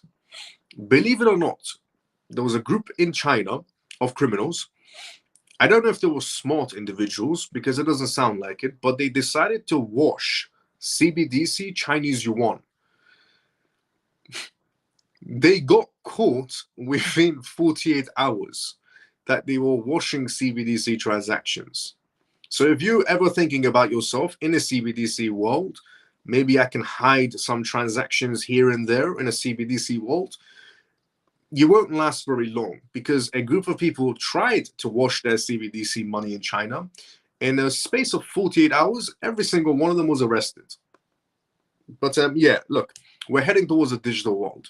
Anonymousness is pretty much going to go away. In a digital world, there's no such thing as hiding anymore. Cash is truly impossible to track. Cash can become very impossible to track. It's true. There's no doubt about it. Crypto is on a public transaction. Every transaction you do is public, which means they can track your transactions wallet to wallet to wallet to wallet. You can move the same crypto asset through 1,000 different wallets. But at the end, you're going to end up most likely buying something with it. So you can, transfer your Bitcoin through 1,000, or any Ethereum, for example, Solana, or whatever crypto you want. Move it through 1,000 different wallets. But the last wallet you transfer it to, most likely you're going to spend it. So let's say you go and buy something from a store. That store has cameras and now knows that you did that transaction there. So then basically they know who you are even after 1,000 transactions. So in a crypto or in a digital world, they can track you 1 billion% guaranteed. Cash is truly, essentially anonymous. And even from a homeland perspective, it's sometimes impossible to track you, unlike crypto. But yeah, you can move the same crypto asset through 1,000 wallets. The last wallet you transfer it to is probably the one that you're going to use to spend. And you think, yes, whoever's tracking me has definitely lost the track. They haven't. They're just following you wallet to wallet to wallet. It could be 1,000 different wallets, wallet to wallet to wallet. The last wallet is going to be you spending it at a shop. The moment you spend at that shop, the shop has cameras. They know that was your wallet. Essentially, that was your cryptocurrency spent at that shop, and they know it's you. You can go through 1 million different wallet transactions, and they'll still find out it's you. But governments don't like privacy tokens, like Monero, Zcash, and essentially some other privacy tokens. They hate the idea of privacy tokens, which is why privacy tokens are being delisted in the EU, in Canada, and other jurisdictions around the world as well. Monero is now being delisted through the EU right now. Kraken Exchange announced yesterday they're delisting Monero. Canada has started delisting privacy tokens a long time ago, but every exchange is going to be delisting privacy tokens. That makes it a little bit difficult for them to track. And they're completely delisting privacy tokens from all exchanges.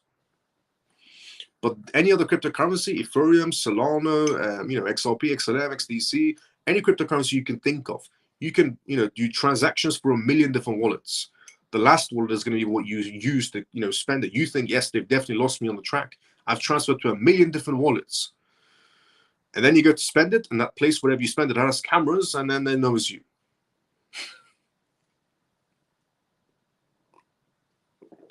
Especially if we're going to live in a digital world with digital identities, then there's definitely no getting away from it. But no, cash generally can become impossible to track in some cases. That's a perspective from Homeland Security. And, they do give you the idea that crypto is anonymous and you can do whatever you want. It's digital. You're never anonymous on a digital world. The more you're in a digital world, the less likely you are to be anonymous. Always remember that. The further you are away from a digital world is more likely for you to be anonymous. But the more you go into a digital world, you're less likely to be anonymous. Always remember that. Don't let anybody fool you. Now, what we're going to talk about next is JP Morgan. JP Morgan has decided to add fuel on top of the fire. And what I mean by that is that JP Morgan has decided to criticize a particular crypto project for doing, you could say, awful in their perspective, not my perspective, JP Morgan's perspective. They said that You know what? I'm going to let you guess. I'm actually going to let you guess before I tell you which crypto project JP Morgan has said is doing horrendous. Which they thought, JP Morgan thought that this particular crypto project is going to do brilliant. But now JP Morgan thinks that this crypto project has done horrendous. And we thought it was going to do better. Take a guess inside the comment section right now. Which crypto project do you think JP Morgan thought was going to do excellent, but is actually doing incredibly bad? Take a guess. Which crypto project JP Morgan thought was going to be doing excellent, but instead it's doing quite awful? Right now, put it inside the comment section. Everybody. If you are new, you're watching this for the first time ever, CMF members, everybody right now, inside the comment section, which crypto project do you think JP Morgan has came out right now and said that they thought this crypto project was going to do excellent, but instead it's doing terrible? Which crypto project do you think JP Morgan is talking about? Before I tell you who it is. Right now, everybody, put it inside the comment section. And it's not a trick question or a hard question. It's not a trick question or a hard question. So it's an easy question.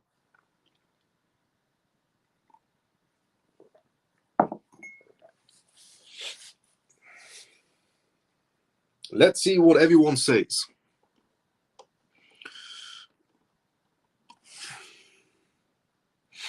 Let's get staying cash miles. I'm not opposite. If you are finding this a thing, please share the live. Let's go. Come on, everyone. What's your answers? What do you think JP Morgan is saying is actually a terrible asset? They thought it was a good asset. Well, XRP says AVAX. Scott says Bitcoin. G says my guess is XRP. Okay. Chillzone says Ondo is what JP Morgan is saying is an awful asset right now. Kerry says Algo. Interesting. Callie says Bitcoin. Ian says Cardano. Scott says Bitcoin. Freem Favre says Bitcoin. Ray says XLM. These are interesting perspectives. I changed my mind. G says Cardano now. Kerry says Ethereum. Chozo says Ethereum. Happy Pisces says Onyx. That's interesting. Their own token or the other one? I'm guessing you're talking about their own token, not the other one. Dennis says Bitcoin. Scott says share this live. You're finding it limit. Let's go. Orphan says Cardano. Roscoe says Bitcoin. Joe says Bitcoin. Okay. I can reveal to you. Gino says Bitcoin. Jason says Solana. Lol. Because of what Edward Snowden said about Solana. JP Morgan has said that the crypto asset they thought was going to do excellent, but instead it did quite poorly. Is Golden Dragon says I'm guessing Bitcoin. They said Bitcoin was a scam, but now they think it's great. I think I misheard you. Yeah, JP Morgan. Right now, JP Morgan actually thinks Bitcoin is a great asset. What's the question? The question is, JP Morgan thought that this crypto asset was going to do excellent, but instead, this crypto asset is doing horrendous or terrible. Which crypto project is JP Morgan talking about? A crypto project that they thought was going to do excellent, but instead is doing pretty bad. And the answer is Ethereum. JP Morgan pours cold water on Ethereum. Again, not my perspective, JP Morgan perspective. So the banking giant, breaking news, the banking giant, JP Morgan recently poured cold water on Ethereum, the second largest cryptocurrency, claiming that there is no bullish impulse in its future products. JP Morgan, who built their own Onyx token that's only available to institutions and not to the public on Ethereum, has came out and said that Ethereum has no bullish impulse in its future products, even though their token is built upon ETH. But Ethereum has no bullish impulse in its future products. JP Morgan has noted that major institutional players tend to treat Bitcoin as gold and similar assets. The performance of the affirmated asset is driven by the so-called dead basement trade. Investors place their bets on gold and its digital rival due to its persistent concerns about its growing government deficiencies and its gradual erosion of the trust in the fiat currency systems. The luxurious metal and Bitcoin are essentially also seen as means of diversification. By the way, this is the same JP Morgan that said, one, crypto is a scam, two, Bitcoin is a Ponzi scheme. This man was the same man on live news saying that if I was the US government, I will stop Bitcoin, I will take down Bitcoin. This same man is right now saying Bitcoin is a great asset for you to diversify into. As is now saying that, however, Ethereum is not part of this debt-based treatment, which is why it is currently underperforming. Back in May, the Ethereum price essentially experienced a significant rally following the approval of multi-exchange traded products. However, the rally was just a flash in the pan, and Ethereum ETFs ended up being a flop with outflows on the second day of trading. Robert, BlackRock's head of digital assets, recently also explained that Ethereum's narrative was not strong enough compared to Bitcoin when addressing relative underperformance of iShares Ethereum Trust ETF. He stated that the financial giant was focused on educating investors about the leading cryptocurrency. Even JP Morgan is investing into educating its high-profile investors on Bitcoin. The same bank that said they will shut down Bitcoin if they had a choice on live TV is now the same bank teaching their investors, their high-profile clients, about blockchain education, but on Bitcoin and not Ethereum. But Ethereum is the chain they chose to build their Onyx chain on. What happened to that venture? JP Morgan noted that the outflows logged by Ethereum ETFs ended up being substantially higher than initially anticipated. JP Morgan said basically that JP Morgan said when the Ethereum ETFs were launched, we knew it was going to be a little bit of a rocky ground, but they performed worse than what we thought. And that JP Morgan's head of digital assets has actually came out and said, we're teaching our clients, high-profile clients, about blockchain assets, educating them, but not on Ethereum, on Bitcoin. And but the first sentence they said, the first sentence was just when they stated the second largest cryptocurrency, Ethereum, claiming that there is no bullish impulse, as in Ethereum has no pulse, is what essentially JP Morgan is trying to say. Ethereum has no pulse, no bullish impulse in its future products. Ethereum has no bullish impulse in its future products. That's a very bold statement for JP Morgan to be making when their own token is built upon Ethereum. Again, not my perspective, JP Morgan's perspective, but here is some also good news on Ethereum. While JP Morgan thinks that Ethereum has no pulse and no bullish pulse for any of its future products, and they prefer to teach their clients about Bitcoin rather than Ethereum, Visa, on the other hand, is happy about Ethereum.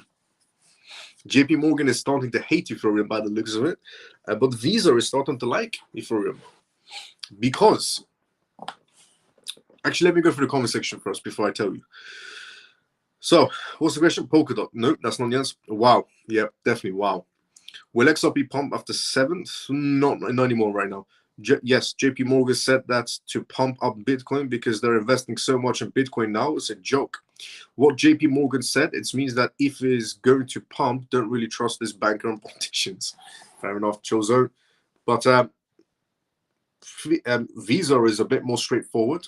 Let's just say if JP Morgan is beating around the bush, Visa is a bit more straightforward. So Visa is debuting their VTAP. Now, if you haven't heard of Visa VTAP, It's basically what they're introducing to institutions for fiat-backed tokens. And this is on Ethereum, by the way. So while JP Morgan is criticizing Ethereum, Visa is praising it.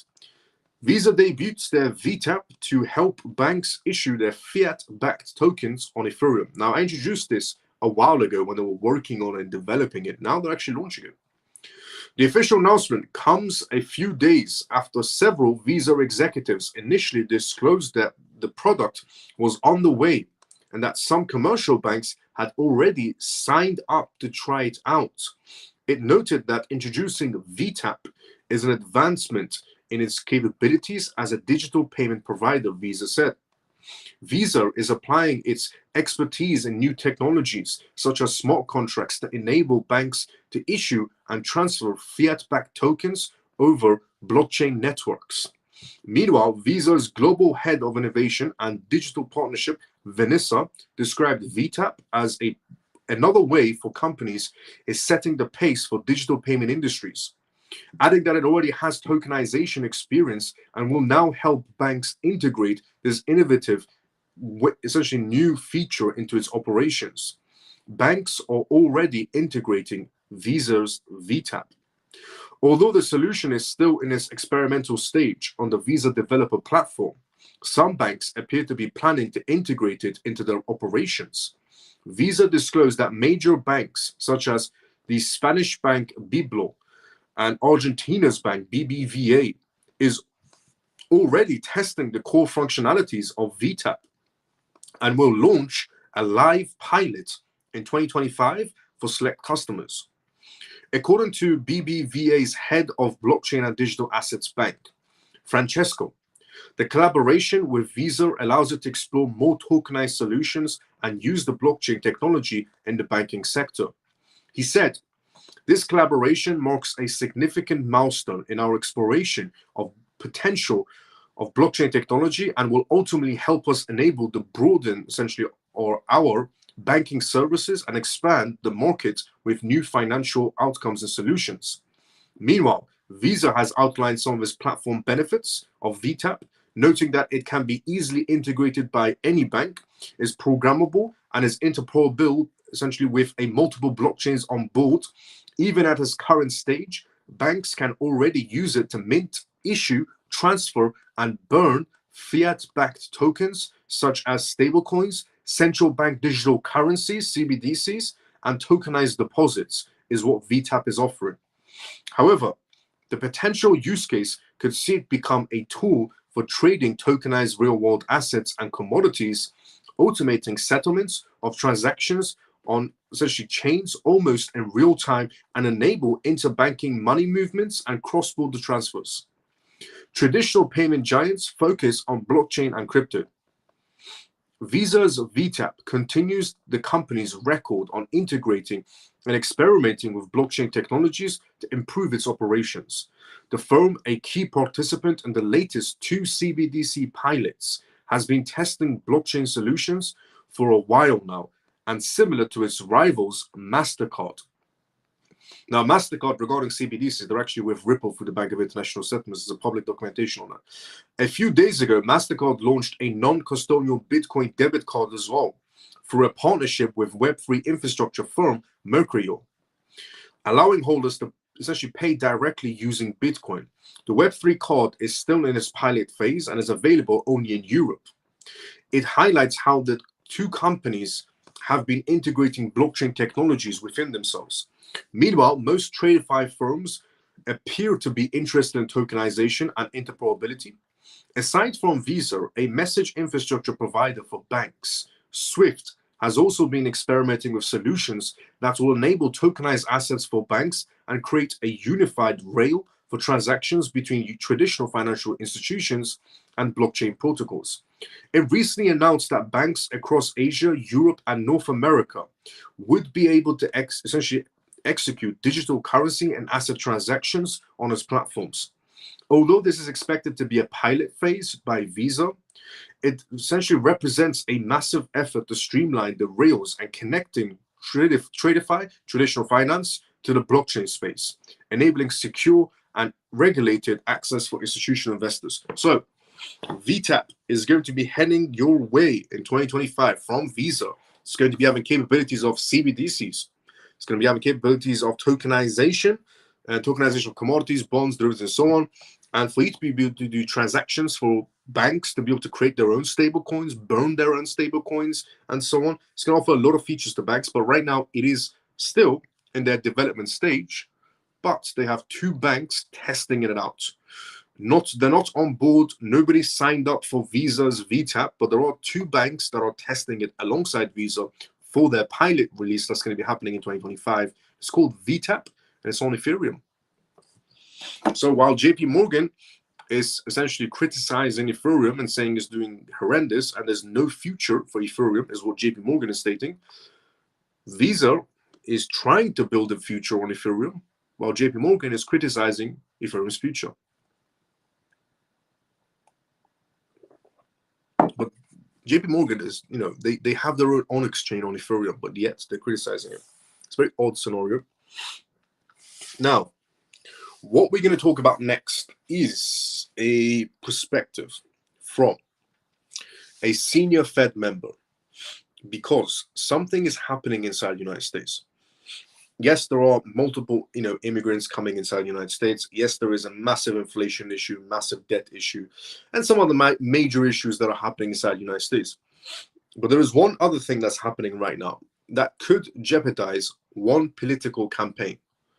Good is what I would say to that scenario, because the political campaign that this scenario is going to affect, a perspective from the Fed, is Sleepy Joe and Kamala Harris's campaign.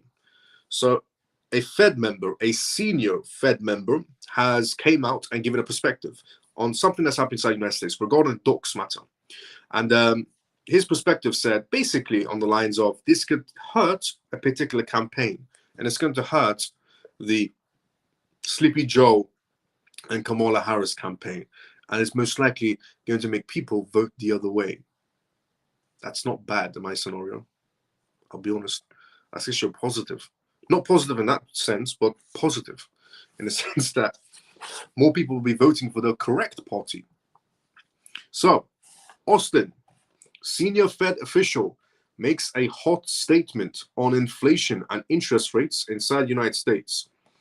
Chicago Fed President Austin recently touched on the range of key economic issues that are happening inside the United States, from the trajectory of inflation to the impact of the dock workers' strike.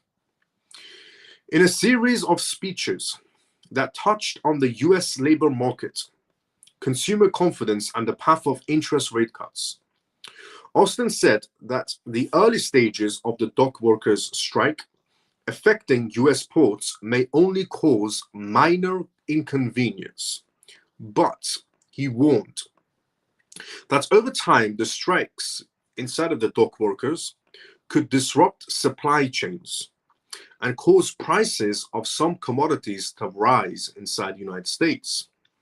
Retailers are already stockpiling, he said.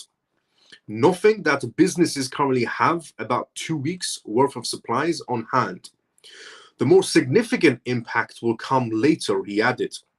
On the inflation front, Austin sounded optimistic, saying that the latest inflation figures were in line with the Fed's goals. He also noted that the labor market was at the full, essentially, employment, signaling that the central bank's effort to curb raising prices were successful. We've brought inflation down significantly, Austin said. Noting that progress is bringing prices increases under control after months of aggressive monetary tightening. Turning to interest rates, Austin downplayed the significance of the exact size of future cuts. A 25 basis point or a 50 basis point cut is not as significant as lowering rates significantly over the next 12 months to get the natural, essentially, rate, or the neutral rate, he said. The statement suggests that the Fed is focused on gradual moves towards a rate that can neither essentially nor constrain economic growth, rather than focused on gradual reductions.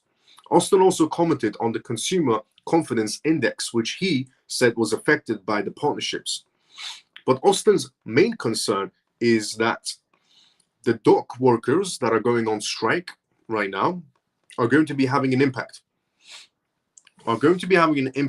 On essentially commodities inside the United States. Because if they go on a major strike, it's a minor strike right now. So the dock workers right now inside the United States are on a minor strike. So it's a small inconvenience for supply chains to the United States. If the dock workers go on a major strike, it's going to be very, very damaging for supply chains coming inside the United States, which means whatever is left in the shops, prices will rise, which also means that this political party that's running the show right now, Sleepy Joe, it's going to make them look even worse.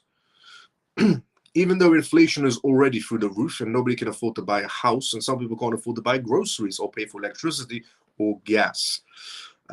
Most people can't afford to pay for anything inside the United States. Some people still can. But this will make things a lot more worse. And we are going into voting season. So as we're going into voting season, the dock workers decided to go on strike. A small group of them, which is a minor inconvenience. But if it becomes a major inconvenience, then we can have supply chain issues inside the United States because dock workers don't want to work, which means whatever's left in the shops, prices rise, which makes this essentially current political campaign, Sleepy Joe, look 10 times worse. And it makes the current Biden administration, Kamala Harris, 10 times worse. Even though they already look 10 times worse, this makes it even look more 10 times worse. Now, moving off what could potentially happen inside the United States. 2,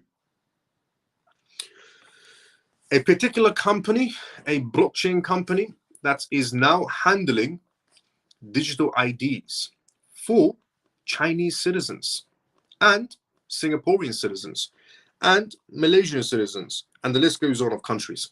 There's one blockchain company that's actually handling the digital identities and is working alongside another digital company as well, another blockchain company. One of them has a token. The other one that's controlling them all doesn't. But I'm still going to tell you who it is. And I'm not going to make you guess this time around because this one will be very difficult to guess. So, very difficult to guess. The company that I'm talking about right now, who's handling Chinese digital IDs, Malaysian digital IDs, Singaporean digital IDs, is Zetrix. Zetrix brings digital ID verifications to Chinese nationals abroad. The Malaysian Zetrix blockchain firm will offer electronic know your customer verifications for Chinese nationals abroad, called ZCert. ZCert, the new service, is available to people who choose to publish their official digital identities on the Chinese state-run blockchain infrastructure and facility. BIF is what they're calling it, BIF. Zetrix is looking at a global reach. So Zetrix wants to be the #1 player when it comes to digital IDs worldwide. Zetrix is able to offer the ZCert services thanks to its integration with the Chinese system, BIF, which is run by the China Academy of Information and Communications Technology. Zetrix is the operator of the BIF International Supernode. Zetrix co-founder Wang said that ZCert enables a new wave of services powered by smart contracts. Payments on Web3 platforms can now be executed fully in compliance with existing rules. Wang essentially continued saying, our Chinese digital ID applications, combined with the Malaysian national ID and the world ID and future sovereign IDs, makes ZCert the most comprehensive global digital ID solution. Zetrix's parent company, MyEG Services, partnered with the Malaysian Government Research and Development Agency, MIMOS, essentially to create a Malaysian national public blockchain. MIMOS signed an agreement with WorldCoin. So WorldCoin, you could technically say, has signed their first official government contract. So You can't buy Zetrix tokens if you wanted to go for Zetrix, but you can have a look into WorldCoin, because WorldCoin just signed their first official government contract. So WorldCoin, essentially in August, enlisted by the MYEG to integrate WorldCoin technology into the country's digital infrastructure. Zetrix expects to expand its ID verification services soon to include other critical documents. Zetrix already digitalizes Chinese driving licenses for overseas verifications. The BIF operates a signature verification service, among other things.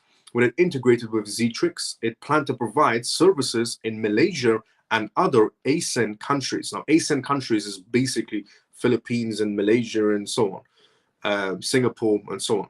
So Zcert will use a self-sovereign identity model, meaning the owner of the data will be able to decide with the identity and the elements to disclose and what to keep essentially concealed to themselves when it is used. Due to the nature of blockchain, the IDs can be confirmed as authentic through the blockchain system, and they can be updated. Digital IDs is often on the on-chain sore spot, despite the efforts of market participants, ranging from, now believe it or not, there were 2 other crypto projects that were involved, that were tested to be involved with a world digital ID, or an Asian digital ID in this sense. And those 2 blockchains were Ethereum and Polygon.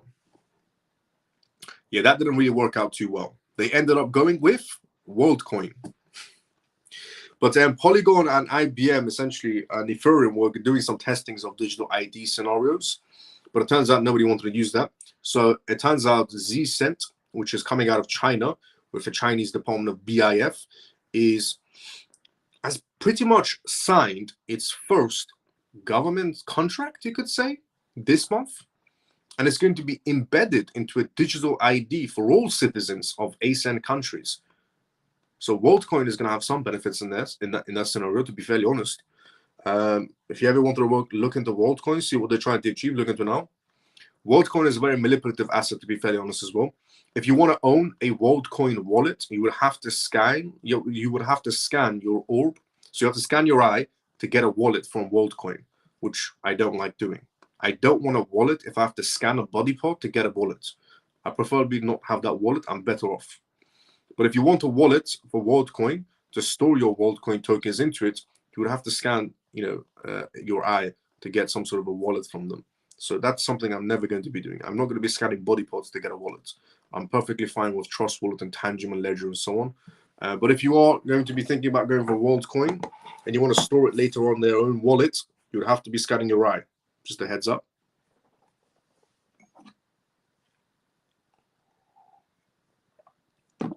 The less body parts, I have to scan in a digital world, the better off.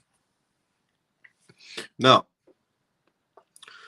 what we are going to be talking about next, and moving off WorldCoin and essentially their first government contract, because WorldCoin was sued by multiple countries, to be fairly honest as well. WorldCoin was sued by Nigeria for spying on their citizens. WorldCoin was sued by El Salvador for spying on their citizens. WorldCoin was sued by Colombia for spying on their citizens.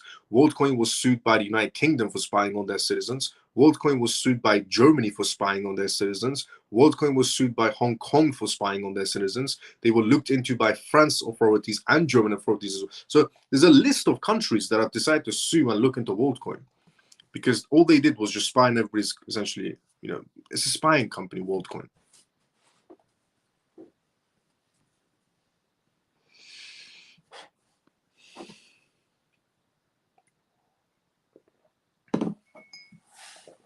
But yeah, they were looked into by many authorities. And each authority was suing them for different amounts. But now, moving off WorldCoin to banks. And regarding banks, we're always going to be talking about Swift and Ripple whenever we talk about banks. And there's no exception this time around either. So, banks to begin live digital asset trials on Swift network starting 2025. Was basically what we're going to go through right now. But before we go through that, let's go start the comment section first. Miles, I appreciate your integrity, the effort you put in preparing for your presentation nightly. Let's go, Scott. SEC action yesterday may cost elections also. Yes, it will. Definitely. I love your parents. I owe your parents a dinner for producing such a fine young man. Thank you so much, Scott, for kind words. Daniel says, ETH. Bull says 1. And family members and guests, if you find a program thing, yeah, please share it. Let's go. So will China have a digital ID of everyone who uses it, Miles? Pretty much. WorldCoin is at the lowest right now, but you can move it to Tangent if you don't want to scan your eye. Yes, but they're only offering their special WorldCoin benefits in their own wallet. So you can store it somewhere else.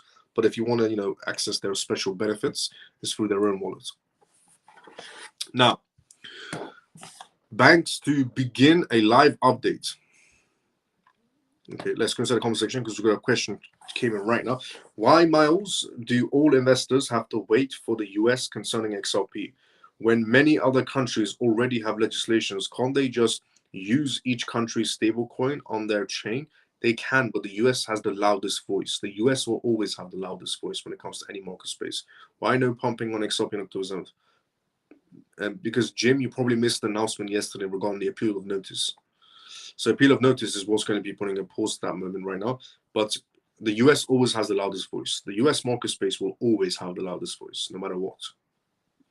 So it doesn't matter if it's XRP, it doesn't matter what token it is. It doesn't matter if it's XRP, it doesn't matter if it's Bitcoin or Solana or Ethereum. The US market space and US government in general will always have the loudest voice. Yes, some other countries do have legislations and process and they can get the ball rolling. But it's not about excluding countries to get the ball rolling. It's about getting the ball rolling is what matters. But there's also something very fishy about the Ripple scenario. So there's two,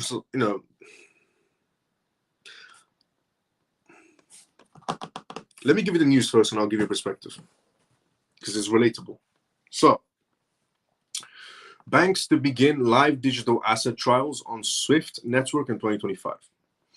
North America, European and Asian banks will start conducting a live transaction in digital assets on the SWIFT network in 2025. This is a great leap forward towards incorporating digital currencies and assets into existing financial systems. So SWIFT is getting ready to launch in 2025 with North American, European and Asian banks, which is a major announcement. The pilot will allow international financial institutions to process transactions with digital currencies and other assets using existing SWIFT infrastructure. Additionally, the live essentially exercise will show how organizations can settle transactions using digital and fiat currencies operating within SWIFT's infrastructure. SWIFT has been working for the last couple of years on the feasibility of linking public and private blockchains and linking cross-border payments with CBDCs. Now the organization is moving from experimental simulation to practical application, interlinking digital and traditional essentially platforms. These live trials will countercheck the issue of fragmented digital asset networks that prevent the overall acceptance of digital assets. SWIFT aims to develop a linked system that facilitates a smooth cross-border transaction by integrating conventional and cryptocurrencies through one gateway. According to SWIFT's Chief Innovation Officer, Tom, this is what he said. Given its global membership and the fact that it connects both new and traditional forms of value, SWIFT is well placed to facilitate both. In other words, traditional market space and digital market space. These trials will enable financial institutions to experiment with opportunities and underperforming digital transactions together with conventional ones. More so, the innovative and integrated various platforms so that digital currencies do not exist in the so-called digital islands, thus having no connection with the regular financial systems. The move comes as institutional investors are showing more interest in tokenized securities, cross-border payment solutions, and collaborations. SWIFT trials aims to improve the existing cross-border systems, payment systems, which is a significant, essentially, segment for financial institutions. In 2024, the Hong Kong Monetary Authority and Banque de France piloted, essentially, SWIFT's solution for foreign exchange for wholesale payment systems. These ongoing tests are a part of the European Central Bank's research activities as well on the use of new technologies and payment systems. The live trials will look at how SWIFT can plug into bank-driven networks such as the US regulated settlement network.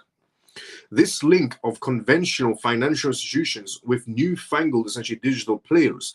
Furthermore, SWIFT is a part of Project Argo, a research project by the Bank for International Settlements. The project explores how tokenized commercial banks, deposits, and wholesale CBDCs can be interconnected into a single payment system. SWIFT's facing growing competition from Ripple. Even though SWIFT occupies the leading position in cross-border payment market space, it is challenged by new market entrants that use blockchain technology, including Ripple. In a report from investment banking Julio Loki, Ripple was identified as a competitor to SWIFT in that report. This is because it can process transactions faster at a lower cost through the use of its own blockchain.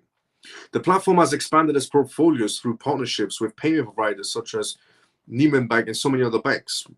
Ripple, for instance, uses blockchain to transfer funds across borders. This is usually done through several middlemen and takes time and costs more. It positions Ripple as a major, essentially, player in the market that processes more than $190 trillion worth of transactions annually. With this increasing needs for instances, cross-border payments, Ripple and other similar platforms are coming into the spotlight. Recent speculation suggests that SWIFT may eventually recognize XRP and Ripple's bridge currency for its network of more than 11,500 banks. While there has been no official confirmation from SWIFT integrating XRP into its traditional financial system, but it could reshape the global payment systems. Now, just to point out, there was a PDF documentation that's essentially was from SWIFT, was about testings and implementation and so on. And Ripple and XRP were actually on the documentation from SWIFT. It was a public documentation. I still have it on my files. It's actually inside, it should be inside the Telegram group of this live show as well. But SWIFT is getting ready to launch in 2025 with a lot of banks on their CBDC platform. The issue is,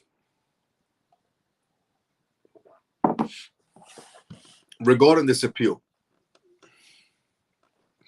you see, out of every crypto project inside the crypto space, Ripple is the most complicated crypto project to possibly be, in a positive way. So this case for Ripple, out of nowhere, appeal of notice last minute. The two scenarios that's always been on Ripple, this is a genuine case, this is one big show. That's always been the two scenarios for Ripple. There's one side of the crypto space and the XRP space that says the Ripple case is a genuine case, and the other side of the XRP space says this is one big show. Those are the two scenarios for Ripple. It's one big show or it's a genuine case. Now, if essentially this appeal from the SEC gets rejected, then it's a genuine case. If the appeal from the SEC gets rejected, it's a genuine case. If the appeal goes forward and this case continues forward, then this is genuinely one big show. The reason why this is one, if this appeal doesn't get rejected and it continues forward for some oddly reason, this is one big show. And Ripple's a part of it, SEC is a part of it, and so on. And I'll explain why. Because Chris Lawson, a while ago, came out and endorsed who? Kamala Harris. Kamala Harris is not going to be firing Gary Gensler. She's going to be giving him a better position. Ripple has been going on a year-on-year long battle with the SEC, criticizing the SEC's every movements, while the SEC has been criticizing Ripple's every movements. So the SEC and Ripple have been headbutting each other year on year. And then you have Chris Lawson essentially backing Kamala Harris, the same administration who's pro-SEC, the same administration who said to Congress. So the SEC introduced some laws. The SEC introduced the SAB 121 Act, which is for banks to hold crypto assets as liabilities in their balance sheets. And then Congress said, we don't like this law, we want to get rid of it. And the Biden administration said, we are behind the SEC no matter what, and we will veto anything. You cannot go against the SEC, is what the Biden administration said, which is Kamala Harris. So then you have Chris Lawson backing Kamala Harris, endorsing Kamala Harris, the same person that's backing the SEC. So it's just one ginormous show to squeeze you out. There's no other explanation but to squeeze you out. Because why would Ripple and the SEC, go head to head, year on year? Ripple criticize SEC, SEC criticize Ripple, and then Kamala Harris is being endorsed by Chris Lawson, the co-founder of Ripple, the same Kamala Harris who's a part of the Biden administration, who's pro-SEC, who said to Congress, if you go against the SEC, we are vetoing everything. The same Biden administration that said, we stand by the SEC no matter what. Kamala Harris, we stand by the SEC no matter what. Chris Lawson endorsing Kamala Harris, co-founder of Ripple. So the only explanation is they genuinely are trying to squeeze you out.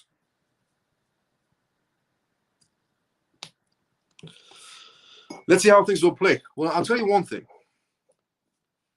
Nobody's squeezing me out.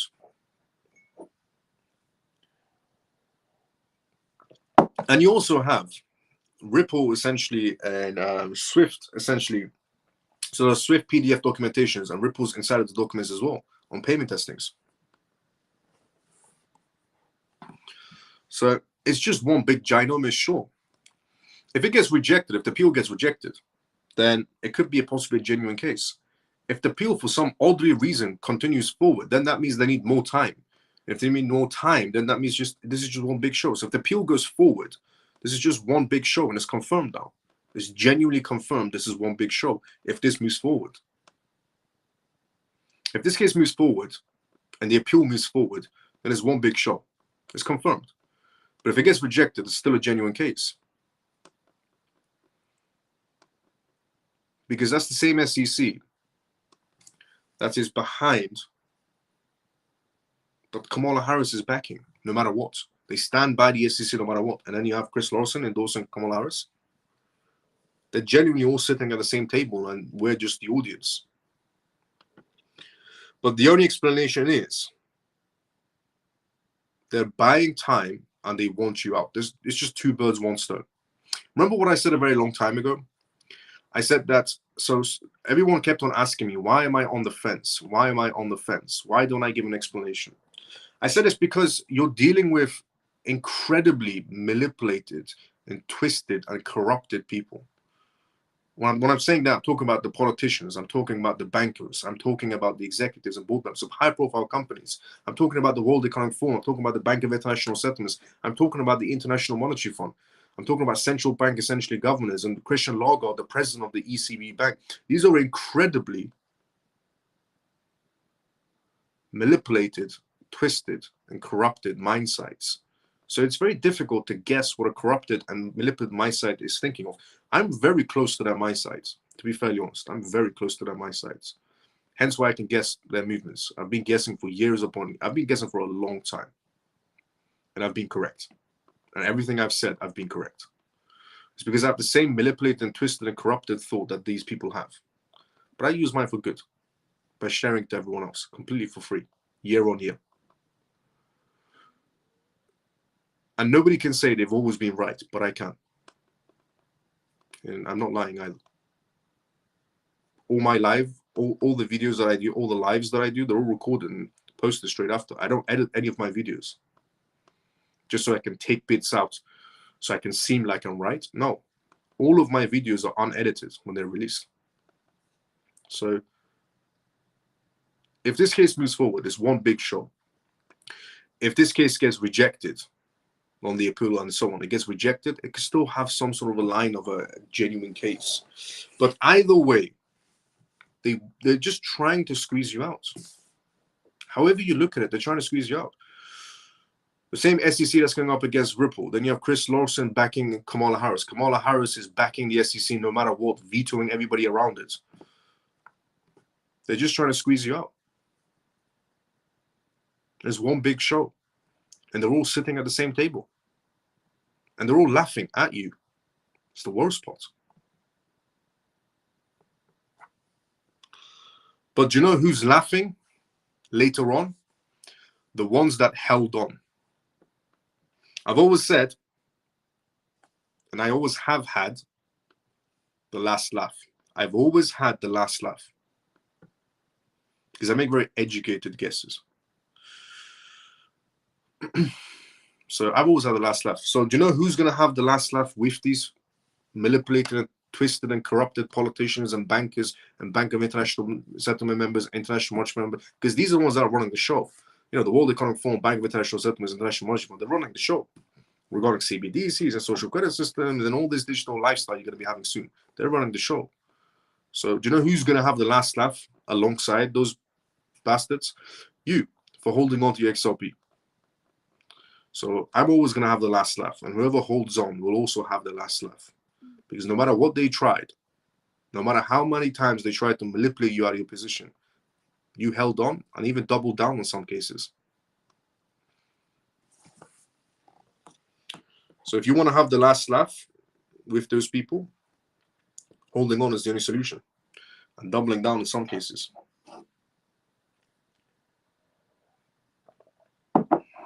Because this entire show is just messed up. Not this live show, no. That show with Ripple SEC, head-to-head. Chris Lawson endorsed Kamala Harris. Kamala Harris, pro-CBDC. Sorry, Kamala Harris, and she's pro-CBDC as well. I forgot about that, but Kamala Harris is pro-CBDC. Donald Trump against CBDCs. Kamala Harris, pro-CBDC. You can all see where this is going as well. Kamala Harris, pro-SEC. SEC battling Ripple. Ripple against SEC, but backing somebody that's backing the SEC. So no matter what, I'm not jumping out. Never. I'm going to be the person that's laughing with them later on. And so is the CMF. Because I've always had the last laugh. And no matter how corrupted and manipulated and twisted their thoughts may be, so are my thoughts, to be very honest. That's why I'm very close to guessing what their next move. That's why that's why I know what's going to be happening 10 miles down the road. It's because I share the same thought pattern as these bastards. But instead, I decided to share mine instead of keeping it to myself. Year on year, I'm sharing it for free every night. And I've never been wrong. Not even once. And remember, as I said, none of my videos are edited to make me look, correct all the time. All of them are unedited. Not a single video is edited. Posted straight after as well. Unedited. Automatically. Every single night. Genuinely, nobody can say they've never been wrong. I can. So thankful for the wisdom God has given me. Now, SEC chairman is what we're going to talk about now as well. Ironically, SEC chairman.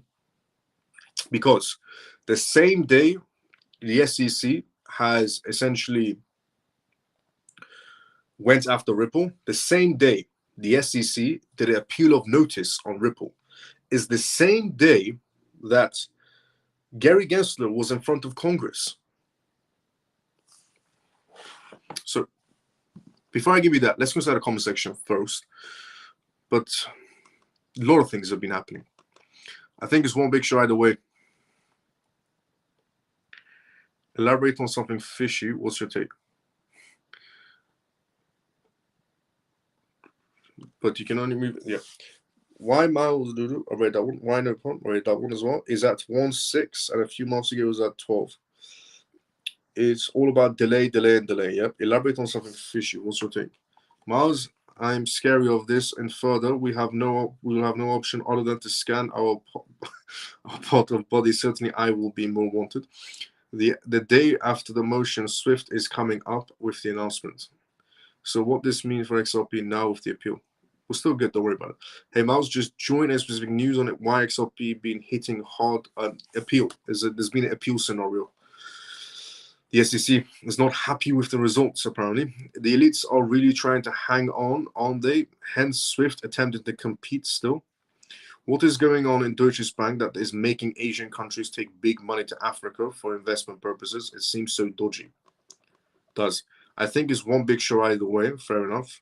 My opinion is Ripple CEOs are sitting at the same table with the SEC and Gary Gensler and playing the investors. This case is going on for 7 years now, and after the appeal, I think another few years. As I said a long time ago, all is a game. I said that as well a long time ago. My brother is Swift going to compete with XRP? I'm sad, my brother. I've been holding on for a long time. Will the appeal affect XRP in the future? Abel, you're still good. Don't worry. If you're holding XRP, don't be afraid. Don't be sad if you're holding XRP. Trust me, your future is going to be extremely bright. Not financial advice in any sort of way, but the only reason I'm confident, if anybody ever asks me, are you confident that XRP is going to become a successful project somewhere down the line? My answer is always going to be 1 billion% yes. And my answer has never changed. It's always going to be yes, 1 billion% confident that XRP is going to have a future for itself. And why I say this is based on documentations. All I care about is contracts of who's working with who and what they're developing. And the stronger the entities involved, the better it is. So Abel, don't be sad. I always thought there was going to be an appeal just to buy time to flush people out. However, they're not flushing out the whales so much. Advantage is buying, flushing out. Let's say the bottom 30% of XRP holders. XRP seems like is in doubt or big shot. Why they want to squeeze you out? This is a community that was supporting Ripple for years and founded even in these trials. Retail will sell eventually. They aren't going to squeeze us out either, brother. Let's all facts. Let's go. As you said, everything is coordinated. Pretty much. Yes, that's true. Everyone's repeating my own words to me. It is. Everything is very coordinated. Very, very coordinated. This is one of the stones, retail to be out. So basically, if the appeal gets approved, it's proof XRP is legit, but manipulation is there, pretty much. Let's go CMF. I had doubled down several times. Let's go Butch. Facts, Miles. Thanks for showing us. We ain't going nowhere. Stay strong, CMF. 100%. He laughs. Yeah, basically, he who laughs last laughs the longest. Let's go. Everything starts with he has ordered to create that XRP to fit CBDCs. Very, very low. Asian, Egypt magic. What will happen if all of this? What will happen if all of this money hits African banks yet on transition into a digital space? Washing probably. If you are diversified, you don't have to worry if XRP don't pump from now, but XRP got a great future. I agree. Sorry, Miles, I missed your comment. My dog escaped. Shelly, all you need to know, 1 billion% XRP has a future, as I've always said. 1 billion%, because the contracts are still there. That's all that matters. So 1 billion%, it's there, and appeal goes through, it's confirmed, it's one big show. Appeal gets rejected, there's still a hope for a genuine case. Either way, we're good. Now, on the topic of the SEC chairman, the same day, essentially the SEC decided to appeal this case, is the same day Gary Gensler was facing Congress. So, SEC chairman faces congressional rave over crypto regulations. All of the 5 leaders of the U.S. Securities and Exchange Commission, SEC, appeared before Congress in a very, very rare meeting. The same day the SEC did the appeal of notice on XRP was the same day they were in a very, very rare Congress meeting. The meeting was led by Chairman Gary Gensler, who was blasted regarding his stance on cryptocurrencies. The nearly 4-hour hearing hosted by the House of Financial Services Committee was intense because everybody was going at it towards Gary Gensler. Lawmakers took turns challenging Gary Gensler, voicing their concerns about the SEC's strict approach to the growing crypto industry. So after Gary Gensler being blasted by every congressman putting out their frustration on Gary Gensler, for restricting essentially crypto innovation inside the United States. What does Gary Gensler do when he goes home or back to the office? Appeal of notice on XRP. One moment that really stood out was when Rep. Warren Davidson pressed Gary Gensler about Operation Chokehold Point 2.0, a term used to describe an effort that the government is trying to stifle the growth of the crypto markets.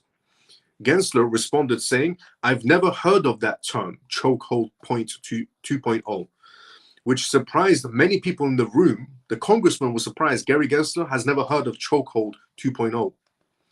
The congressmen were essentially very surprised. Many people in the room were very surprised following the rumors that he had discussed it with the chair of the Federal Reserve behind closed doors.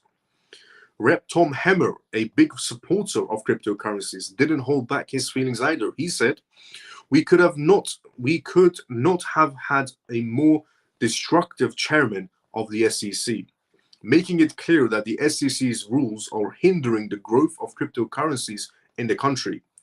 I confronted the SEC chairman, Gary Gensler, with a simple question. Is a Yankees ticket a security? A congressman actually asked Gary Gensler with a simple question. Is a Yankees ticket a security? Mr. Gensler claims that NFTs are securities just like cryptos. I see no legal differences, the congressman said, between a Yankees ticket that offers access to a Yankees game than an NFT that offers some sort of a service also. To add to the drama, the SEC Commissioner Hester Pierce also spoke out during the hearing. She openly criticized the SEC's unclear rules about crypto assets. Hester Pierce is a commissioner for the SEC and still currently working for the SEC. She criticized Gary Gensler in front of congressmen, and she's an SEC commissioner.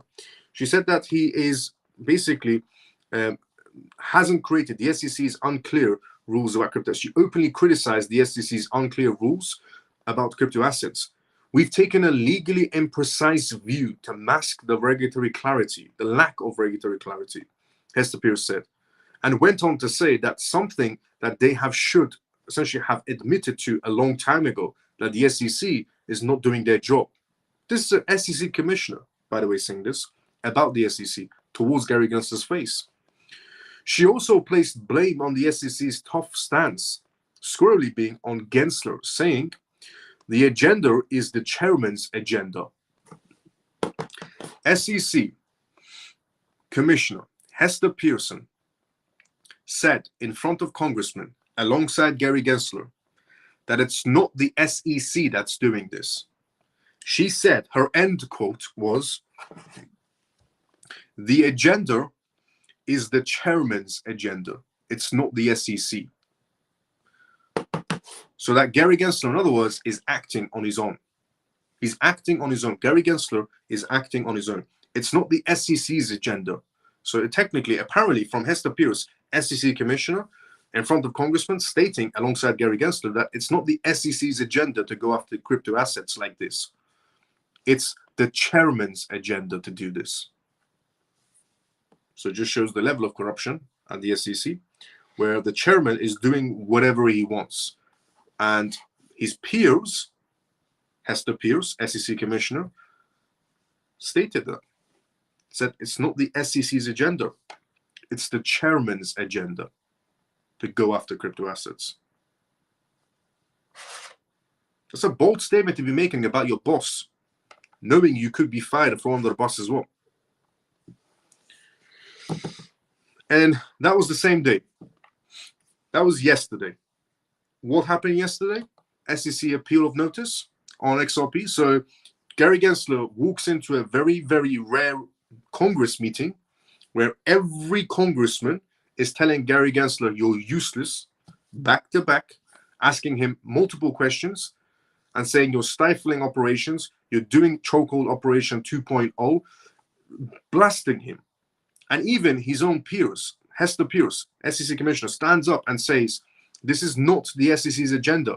This is the this is the chairman's agenda. So even his own, essentially, you could say people that work for him are even criticizing him in front of congressmen. And then what does Gary Gensler do after that chaotic day? goes back to the office, appeal of notice on Ripple case. After getting blasted for stopping innovation, he decides to go back to the office and appeal the Ripple case. And an hour before that, the SEC member that left the SEC as well. And a day before that was Bitwise's ETP filing. Was it Bitwise's ETP filing that pushed Gary Gensler to the edge? Thought to himself, two birds, one stone. I stifle Ripple by doing an appeal of a notice. Who cares if I, get approved or not? If it's a genuine case, who cares if I get approved or not? I can stifle Ripple once again, and I don't have to give a response to the Bitwise ETP anymore now. Two birds, one stone for Gary Gensler, if it's a genuine case. But what kind of an absolute, the word I want to say, I can't say because it's a swear word, and but what an absolute a-hole do you have to be to go to a Congress, a very, very rare Congress meeting, get criticized by every single person in the room telling you you're doing your job wrong. And then even your own employees stand up and say you're doing your own job wrong. And it's not the SEC's agenda, it's the chairman's agenda. For you to go back to your office after that meeting and do an appeal of notice on XRP. How much of an a-hole do you have to do that? There's no words that could describe that scenario.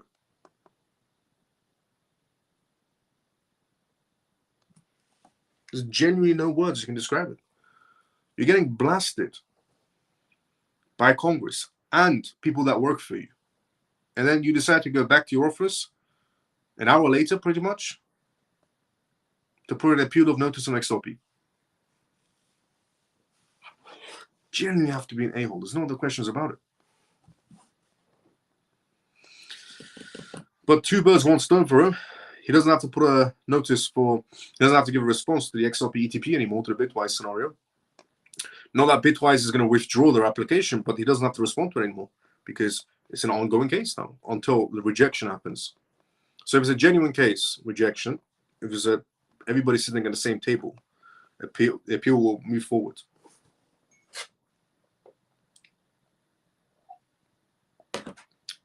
So either he's an absolute a-hole or he's doing this because he has to. Because it's one big show. Or it's a genuine case and this man is just an absolute a-hole.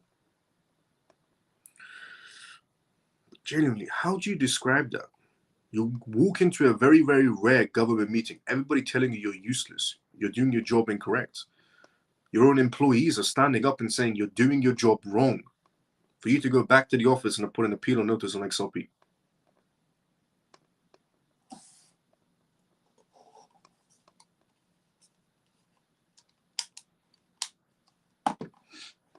He's like a 5-year-old with too much power. Again, if this is a genuine case, Gary Gensler is like a 5-year-old with too much power.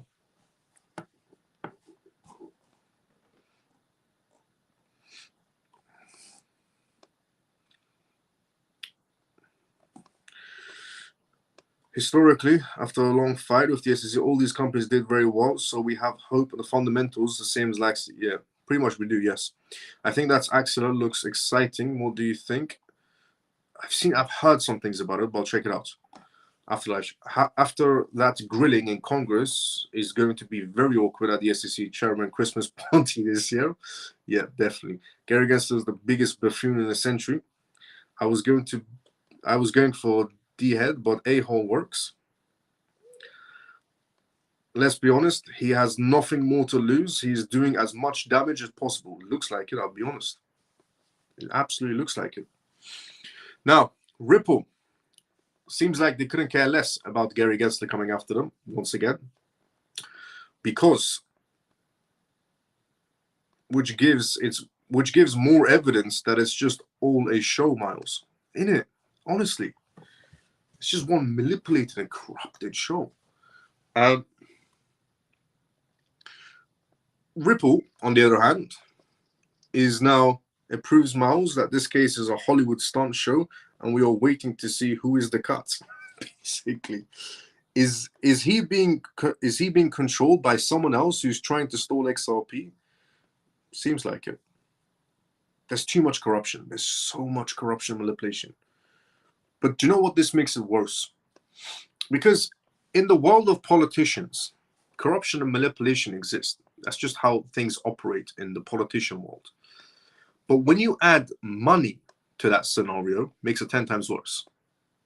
The corruption, and so for example, if it's just normal topics for politicians, the corruption and the corruption and the manipulative scenarios and and so on, the levels are here. Normal politician topics, the corruption is here and manipulative status is here. But when you add money to that factor, the corruption, manipulation scale just goes off the charts.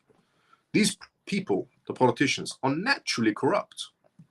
But when you add money to that scenario, it just goes through the roof on corruption and manipulation.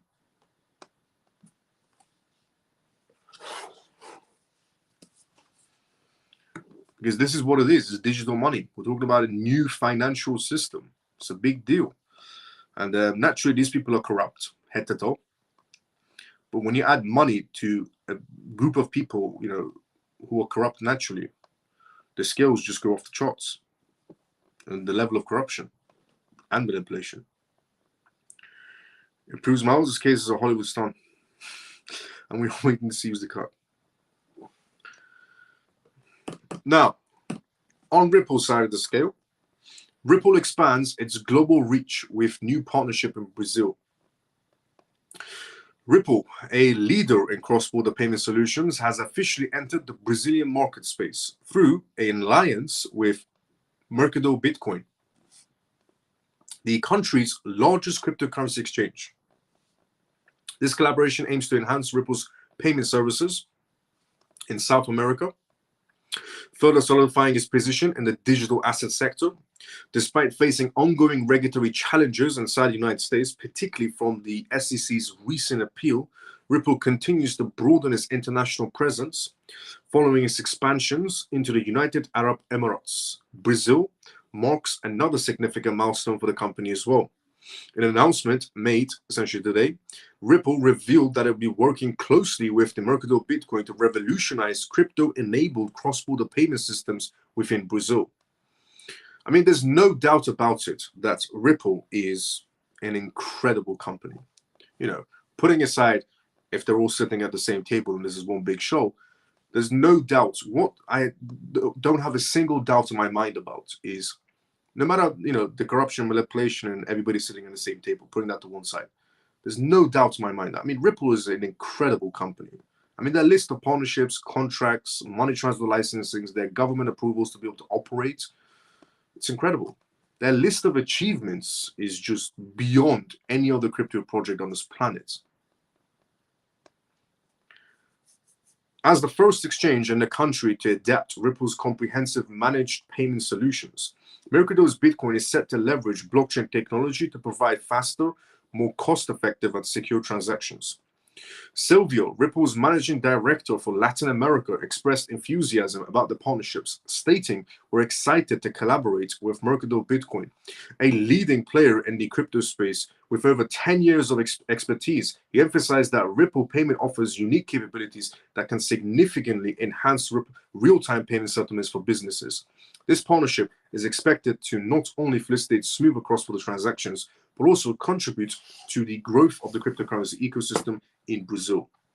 So, no matter what's going on there, they're still doing brilliantly well for themselves. And so, yeah, no doubt in my mind. I mean, putting aside the manipulation, corruption, and everybody sitting at the same table, Ripple is still an incredible company, and XRP is still an incredible asset. And they have essentially more licensings than any other crypto project on this planet. They have more licensings, they have more contracts, they have more developments, there are more banks involved, there are more centralized banks involved, public banks involved, private banks involved, private institutions involved, public transit institutions involved, Bank of International Settlements is involved, World Economic Forum is involved, International Monetary Fund is involved. Anybody important is involved with them. So there's no doubt in my mind. I mean, they are an incredible company. Ripple is definitely an incredible company, an incredible asset as well, and an incredible ecosystem as well. So there's no doubt in my mind about their future, without a doubt. But damn, the level of corruption isn't crazy. I mean, it's just crazy. But also, and as always, I'm 1 billion% sure on their future, no matter what. 1 billion% sure. The corruption just makes it more juicy to the story, to be fairly honest. The more the corruption is, the better the outcome is going to be. Believe it. Now, all good things must come to an end, which they already have right now. Which they have right now, in other words. Which means that this live show is ended. If you're watching this for the first time ever and you're wondering who is this guy on your screen talking about Ripple or talking about news in general of different crypto projects and announcements, my name is Miles. I go by the persona of Crypto Miles, and this is the CMF live show that I do every single night. It's called the CMF, stands for Crypto Miles Family, and every night you can tune into this live completely for free. Everything I provide is completely free. So you can tune into this live every single night for free and get vital information about the crypto space, CBDC sector, AI sector, political, essentially news as well, political news, policy news, legislation news from all around the world. So you can be much more better updated about what's happening around the world. Vital information for you to know about if you're inside the digital sector. So if you enjoyed this live, drop a follow, drop a like if you haven't already. If you're watching this on X, drop a retweet, drop a like, follow me if you already haven't on X, so you can tune into this live show every single night. You can be notified when I go live every single night. It's 11:25 p.m. UK time every single night. For 11:25 p.m. onwards, UK time, you can tune into this live show. If you follow me and click the little bell icon, you'll be notified when I go live, or you can join the Telegram group of this live, and it's completely free as well, for life. Everything I provide is completely free of source. In fact, I made a tweet about it as well. I sent out a tweet and I said that, actually, I'll read it out to you. I said, basically, if anybody is charging you inside the crypto space, so this is what I said.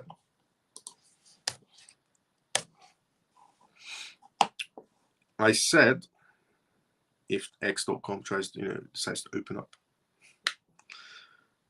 I said, here you go. Communities. By the way, join the X communities for the CMF as well. I said, if any crypto influencer is charging you money to watch their content, is charging you money, if any crypto influencer is charging you money to watch them, is charging you money to call them, is charging you money to message them, or is charging you money to take their course, they're not here to help you. They're here to exploit you. Never forget that. So genuinely, if any crypto influencer out there is charging you money to watch their content, they're charging you money to message them, to call them, or they're charging you money for a course, they're not here to help you. They're here to exploit you. Never forget that. I've been free for over, you can say, 2 years now. I've never charged a single penny. I never will either. Because I'm not here to exploit you, I'm here to help you. There's a difference. So if you enjoyed this live, drop a follow, drop a like, join the X communities of the CMF as well on X. Join our community, get involved, and join the Telegram group. It's also free as well. Everything I provide is completely free of source. I'm never here to exploit you. If I was going to do that, I would have done that a long time ago. I've been completely free for 2 years, and I'm going to stay free forever. So I just want to help, just be fairly honest. If you enjoyed this live and you're watching this on X right now, follow me if you already haven't. Like, retweet, comment after the live is done. Join the X communities. If you're watching this on YouTube right now, subscribe if you already haven't. Join the Telegram group as well. The link is on YouTube. The link is on X. And I'll see everybody. I'll be seeing everybody tomorrow. Let's go inside the comment section before we go, which gives more of this as a show. I think we're here. Okay, Miles, please check that this XLM is online with USDC. I checked it. It looks paired. XLM and XDC. Okay, let me check for you. No problem. XLM, I guess. Which exchange? Golden Dragon. Direct message me. Golden Dragon. Message me. on X or on YouTube, put a comment, and I'll check for you and I'll put a comment back. But tell me also what exchange. Very happy to meet you, Miles. Good night, everyone. Bull XRP, let's go. See you tomorrow sometime as usual, or see you tonight sometime as usual, because it's 1:54 a.m. right now in London. Great live again. Take care, Miles of CMF. Let's go, Ray. See you tomorrow, brother. Thanks, Miles. Good night, everyone. See you tomorrow. Let's go, Orphan. Great live as usual, Miles. Good night, Miles of CMF. Jason, see you tomorrow, brother. Sometime as usual. As a private company, how actually earns Ripple? As a private company, how actually earns Ripple? George, elaborate. Good night, Miles and family. Great live. Many thanks. See you tomorrow. Thanks again, Ian. See you tomorrow, brother, sometime as usual. Thanks, Legend. Love your work. Let's go, Shelly. Night and day to all CMF. Shelly, see you tomorrow sometime as usual. Very disappointed by the SEC for pathetic approach. Thanks for another great live, brother. Camel, let's go. See you tomorrow sometime as usual. I didn't hear clearly the answer to my last question. Good night, all. Lena, what was your last question? Lena. Okay, what will happen if all this money hits African banks, yet we are transmitting to a digital space? I said they're most likely going to be washed. Washed, in other words, laundry. On Lobster. Ooh. Okay, you're going to message me for that one because I'm going to bring up Lobster. So message me, Golden Dragon. And I'll check it out. No problem. I'll give you a response. I don't charge any money. I've always been free. Anybody can message me. Anybody can message me, call me. It's free. And I always give, personal perspectives. But it's completely free. A lot of people call me. A lot of people I've never met call me. A lot of members of the CMF call me. Good night, Miles. CMF. Very interesting, Miles. Let's go free and forever. See you tomorrow sometime as usual. Good night, Miles. God bless. Golden Dragon, God bless. Good night. I'll see you tomorrow sometime as usual.